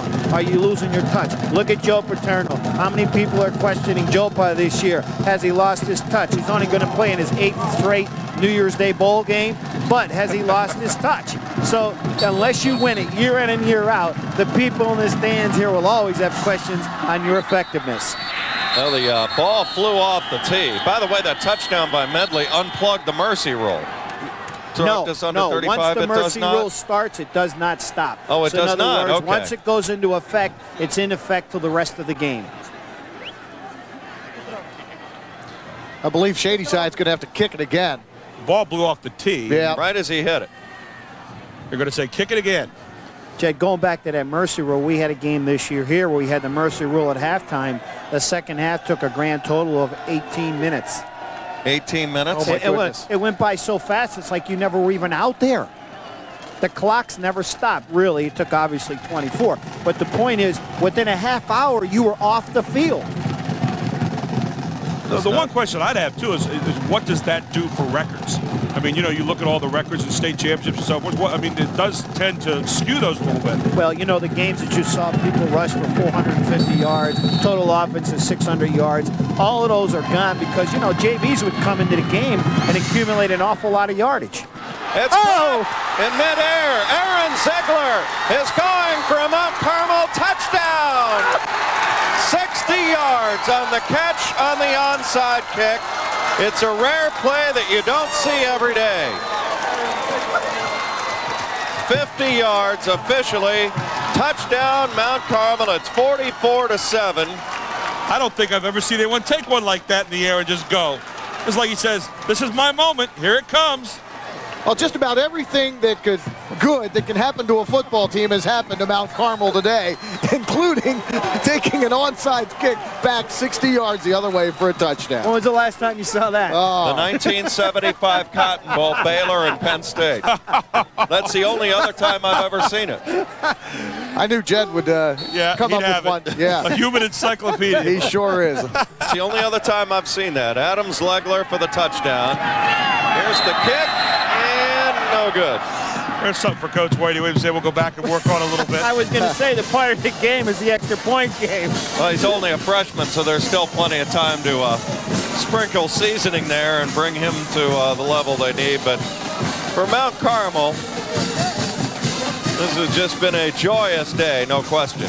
And for Shady Side, you know, you finally score a touchdown. You 63-yard bomb, feeling a little better about yourself, and ouch. You give up an onside kick touchdown. Well, that's the kind of play you'll see on the evening news tonight around the state. Yeah. Great to have you wherever you are in Pennsylvania today. Jed Donahue joined by Gary Sutton, Jim Contapio, head coach at Wilson High School. Kind enough and delighted to have Jim with us here through the second half to give you a kind of perspective from the active coach's point of view. And Mark Shuey, is always great working with you and our entire WITF production. There's Art Walker. He's got better days ahead. Shady Side's one of the real rising powers in AA. They'll be back again another day. PIAA state playoffs.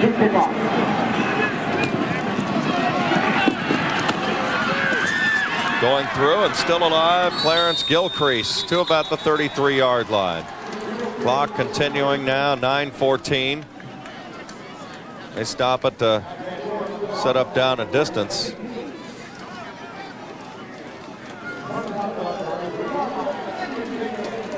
It's one of the better AA teams you've seen in a long time, Jim. I mean, do they stack up? This is one of the most impressive performances I've ever seen in the state championship. Mount Carmel can do it all. They can run it, pass it. They have the skill, they have the quickness, they have the size and strength. They're a complete football team that's deserving of their state ranking. Frederick, they're going back to Booker to throw. This time he sees what Frederick has all day long. Hardly time to count the house back there with that oncoming rush. It's a sea of red tornadoes. And, well, there's Adam Fredericks. He goes, here, you deal with this situation. Yeah, well, look at Adam Frederick, though. I mean, he's got Dalkus to deal with, the defensive end as a blocker. But, you know, that's one thing about Adam Frederick. Very fine quarterback for Shady Side, but he's being recruited by Division I schools, not necessarily as a quarterback. He's just a real good athlete, and they just like his athletic skills in the football field. I agree. He's a heck of an athlete. He's a great football player, but when you don't have any time to throw, it doesn't make a difference what kind of skills you have. You're not going to get it done. You mentioned Dan Dalkus, number 71. He has just owned the left side of that line all afternoon. They haven't blocked him all day. You're right. I mean, he has been in there constantly. I'll tell you, Shady Side's very fortunate nobody's gotten hurt like an Adam Frederick the way he's coming on those around the end on the blind side hits. He has laid some ferocious hits on the quarterback, Adam Frederick. That's very difficult for a right-handed quarterback because to his left side, you don't get to look over there all that much. And he's been coming from the blind side. Don't think that quarterback knows it, and that takes away from his effectiveness to deliver the ball effectively. That's right. Even if there is not a rush, and Dalkus, you know, the seed has been planted by Dalkus's ferocious blindside rushes. I mean, there's got to be a clock in Adam Frederick's head that even though maybe nobody is coming from the blind side, he knows that it's only a matter of time someone's coming from the blind side. Throws it down the middle. He's got his man, Mario Medley, to the 49-yard line on forward progress. Jim, we're seeing a little more balance year by year. A lot of talk, at least when we were in Altoona a few years ago, that the Western teams were just one-dimensional. Jam it down your throat, get in the lane, and then they get behind a little bit and they couldn't get back in the football game. Are we seeing more balanced attacks in the state, although we've seen a lot of run-oriented attacks this weekend? Well, it's tough to say. We came here yesterday in single A, we saw predominantly all run. In the double A, it was all run. Okay, or in the triple A, it was all run. I think what you're seeing, and traditionally out west, you know, there was always this before the state championship ever started. The Western football was better than the Eastern football. What number? Well, I think Billy, the East has answered the question here consistently over the years. The East has dominated in the state playoffs. 66. Now, and when you look at the Quad A division, yes, in Quad A, running the football has been it. I mean, if you can't run the football in Quad A, you can't win there. I think in the Triple A and the Double A's is where you see a little bit more wide open football. But I think the bottom line is coaches are convinced in December you have to be able to run the football because of the weather situations. This happens to be ideal weather situations, and I think people come in thinking they have to run it. Here's Gilcrease off the pass. Frederick, a lot of room to roam. 25-30, foot race, midfield, and steps out of bounds, I believe.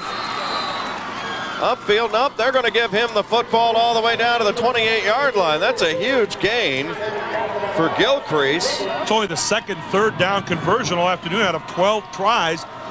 10 penalties, too, for 96 yards. But 59 yards. It's made up for right here in a nice screenplay. This is one of my favorite plays in the book here, the late delayed screen. Well, it's amazing that it did work because usually on third and long, they don't work very often because everybody's on the sideline yelling, screen and draw, screen and draw. Usually they're better on first and second downs, but that tremendous athlete right there and a great run. I thought he stepped out right up there, but Gilcrease did a nice job selling it, too. Right. I mean, he set up for the block and then peeled off his block and set up, made the nice catch, nice run afterwards. That's all part of running the great screen. Sometimes your running backs want to release too soon, and they don't sell it. Frederick barely got the handoff away before Mount Carmel was there. Carry by Ryan Rich. He's a senior, 5'8", 170-pounder, getting a touch. This is how quick Mount Carmel's been on the line of scrimmage. Bang, bang. That's happened 10, 11 times today, Mark. There's that John Else right in the middle of things, too. Boy, oh boy, I'll tell you, that defense has been outstanding. Daukus, and in the middle, too, I'll tell you, number 54 is that Evans, Jeff Evans. He at the nose tackle position. He just collapsed that pocket and got good penetration from the first series on. Little blitz coming, pass complete over the middle. That's Booker to about the 23 now, make it, short of a first down. Well, you look at that Sinkovic rather. He's got some of the field markings on his elbows, lamp black. He's got some of the Shady Side paint on his helmet now. He's a football player. Oh, yeah, there's no doubt. Arms exposed on a December afternoon. Mount Carmel plays the 50 defense, and with the 50 defense, your nose guard and linebackers are the whole key, and they're solid up in the middle. They had a Joe Costello 2 years ago. I thought should have been on the Big 33 team. Just a phenomenal player, a tackle machine. Booker, ball into the popcorn machine and incomplete. Gamcato could not hang on at the 19-yard line. 4:38 and counting. The clock continuing to move now. It's 44-7. A Mount Carmel runaway in AA. See Frederick with another good pass here. Probably should have been caught, but just not that kind of day for Shady Side. Well, that's that hitting you keep talking about, Jim, that they did early in the football game. It's a gift that keeps on giving later on. He hears footsteps, even phantomly so, when they're not around. Well, when you're in the flat and your back's to the defensive side of the ball, you know there's an outside linebacker there just ready to get a good shot at you, and it takes away your concentration. Frederick. Play action, and there's Stomko again. That's his 6th sack. Daukus, rather. He's been sensational today. All over the football field and all over Adam Frederick from start to finish. That was a 4th down play, and Mount Carmel will get it back. Coach, we talk about the eyes on offense, but the eyes on defense so important. Feeling the blocker and seeing the ball and staying focused on the ball all the time. Well, you know, defensive recognition, and that's all part of practice. Knowing what's coming, and when you see a certain action in front of you, who's coming out to block you. Mount Carmel right now, number 71, Daukus, has been incredible here today, and nobody's been able to block him successfully in this entire football game. Well, nobody's been able to block Mount Carmel very well during the entire playoff successfully. They've outscored their opposition 200-28 in 5 playoff games. Handoff Bailey to the 30-yard line. Thing that gets me, and Mark and I talk about this all the time, these linebackers at the next level that you're seeing that are 6'5", 250. Brandon Short, we saw at McKeesport a few years ago, is a 4'4", 4'5" guy. What is up with the guys that are 280, 300 pounds that now can get out on the break and do what a 260, 270-pound guy could do 5, 6, 7 years ago? I don't know what they're eating today, Jed, but I'm telling you, last summer when I had the opportunity to coach the Pennsylvania Big 33 game, the first couple of days of practice, I couldn't believe what I was seeing. All these big individuals running like 200-pound linemen that we're so used to coaching, and these wide receivers that can really turn on the Jets. Here come the seniors for a curtain call, standing ovation. Wholesale substitutions now for Mount Carmel. They are 2 minutes and 53 seconds away from a state title. Their 3rd state title of the 90s, it would be. Won in 94, 96, now under 3 minutes away from the state title in 1998, and they have the Gatorade bucket ready for Whitey Williams. Isn't it incredible when you look at Southern Columbia, you look at Mount Carmel, you look at Berwick, all from the general area, the kind of football that comes from that Coal region area. And just the fanatical following, it's not a following, it's a lifestyle there, as you were saying, as it is in many parts of our state. What is sad about the playoffs these days is Mount Carmel and Berwick don't play anymore. I'm telling you, if they did, you wouldn't find a stadium around that can hold the kind of people that would be at that game. New player into the game. This is Jim Zublik. He's pounding forward, fresh legs. Flag is down as he goes to the 38-yard line.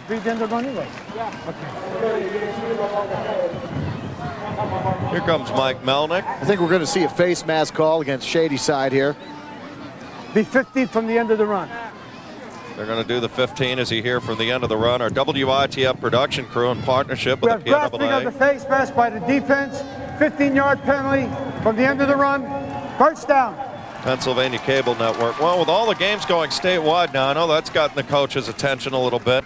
Does that help sell the message? And also, you know, participation standpoint, I got to think a lot of kids knowing that maybe you get to the big show and that's going to be seen all over. It's got to be a big juice factor there. Well, this is the motivator. I'll tell you what, I know it's a motivator for myself. I'm sitting here this entire weekend dreaming about the day, hopefully we can, as a Wilson Bulldog program, get to this show. I mean, it's incredible. All you need to do is come to these games, and it's a motivator. It's an unbelievable motivator for your players. Well, the flag is down. Holding call on Mount Carmel. Under 2 minutes to go. 11 penalties against We have a Shady holding Side penalty this against the afternoon for offense. 111 yards. Penalties 10 yards from the spot of the foul. Repeat, second down. By the way, in case you're wondering, Jason Malakowski of Mount Carmel and Chris Cuff, they were in charge of dumping the Gatorade on Coach Whitey Williams. They shanked it. That's about the only thing Mount Carmel has missed today. He only got his heel wet. Missed the intended target with the Gatorade. Well, they're getting the hats handed out right now. Apparently, you know, it's like true professional football almost. The hats pre-printed here, and that's confidence. That is confidence, getting embroidery work done before the outcome. Anybody ever wonder about if you print those things up and all of a sudden you lose? What happens to those? Coaches hate that superstition, you know. Oh, I know that. I remember when we were in the state title game back in '91. I had a group of people come up and said, "Do you mind if we print hats?" I said, "Don't talk to me about this, please." Well, they went ahead and did it, and those hats could never be worn. But it's a superstition that guys have. But it's a neat thing right now. Everybody from Mount Carmel is going to walk around with a state championship hat, and they're going to feel very proud. And those same hats, probably after this game, they can sell about 2,000 of them right now to everybody in the bleachers. Booster clubs and the like. Get down to about the final $1.15 in this game. 44-7. It has been just a sensational performance by Mount Carmel. We're going to try to get a look over the Mount Carmel side here in a moment and get a look at those brand new white and red hats. It's Jim Zublick on the carry. He's a junior. You expect to see him a lot next year. Although John Beach, the sophomore, what a sensational look he is today. There it is. It's an even-numbered year. Well, not quite yet. 45 seconds to go, but it's you can write it in. Pretty safe. That's a good-looking lid. With it is Mike Powell up the middle. Powell is a junior. Tell you what, a lot of work went into those lids. I mean, these guys have been at it since, mid-August. What a long road here. Mid-December, games every week, practices all week. That's Shady Side Academy, too. I mean, there are no losers once you get to this point in the season. They're on their feet. Well, Coach, one other thing, too. You can't win or lose this game till you get in this game, can you? No. You walk out of here feeling very proud, and to have the opportunity to play for a state championship in a great state of Pennsylvania. Jim Contafio, delightful having you with us in the second half. Thank you, sir. Thank you, guys. I appreciate it. Keep doing the good work. All right, Jim Contafio joining us toward the end of the game. And there's an active coach's perspective. I think Jim's got a lot of good things to say right there. And boy, what more can you say? Real quick, guys, 44-7 Mount Carmel. Just an exclamation point of a win today.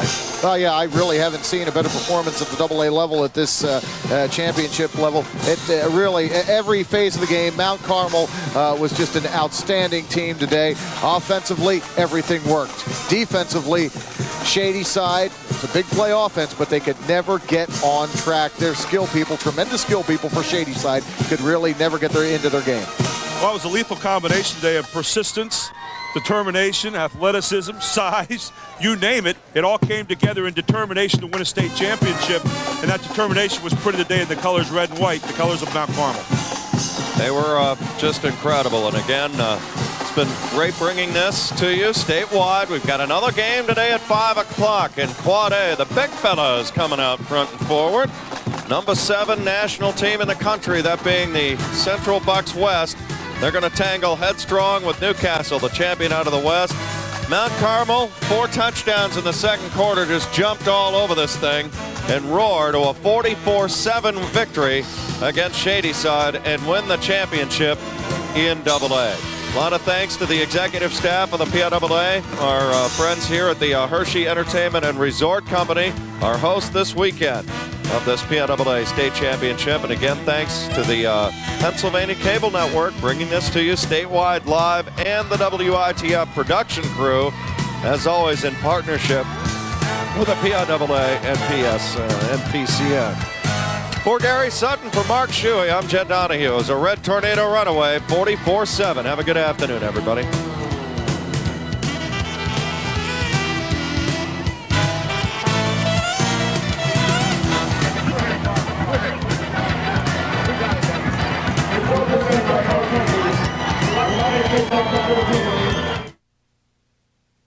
This game was paid for by PCN and your local cable TV system.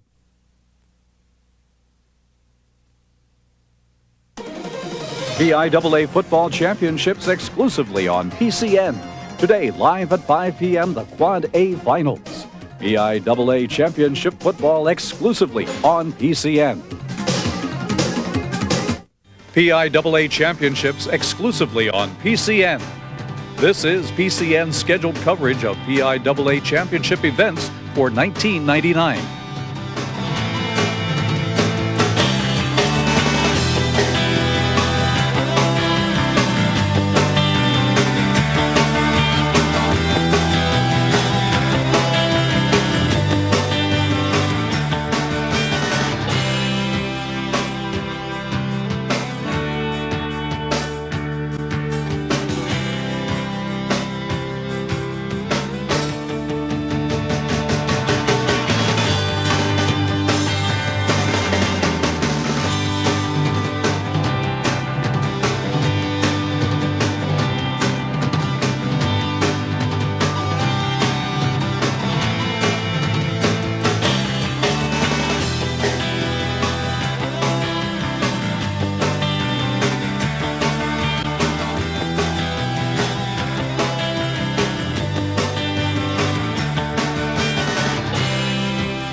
In the last 5 years, but the previous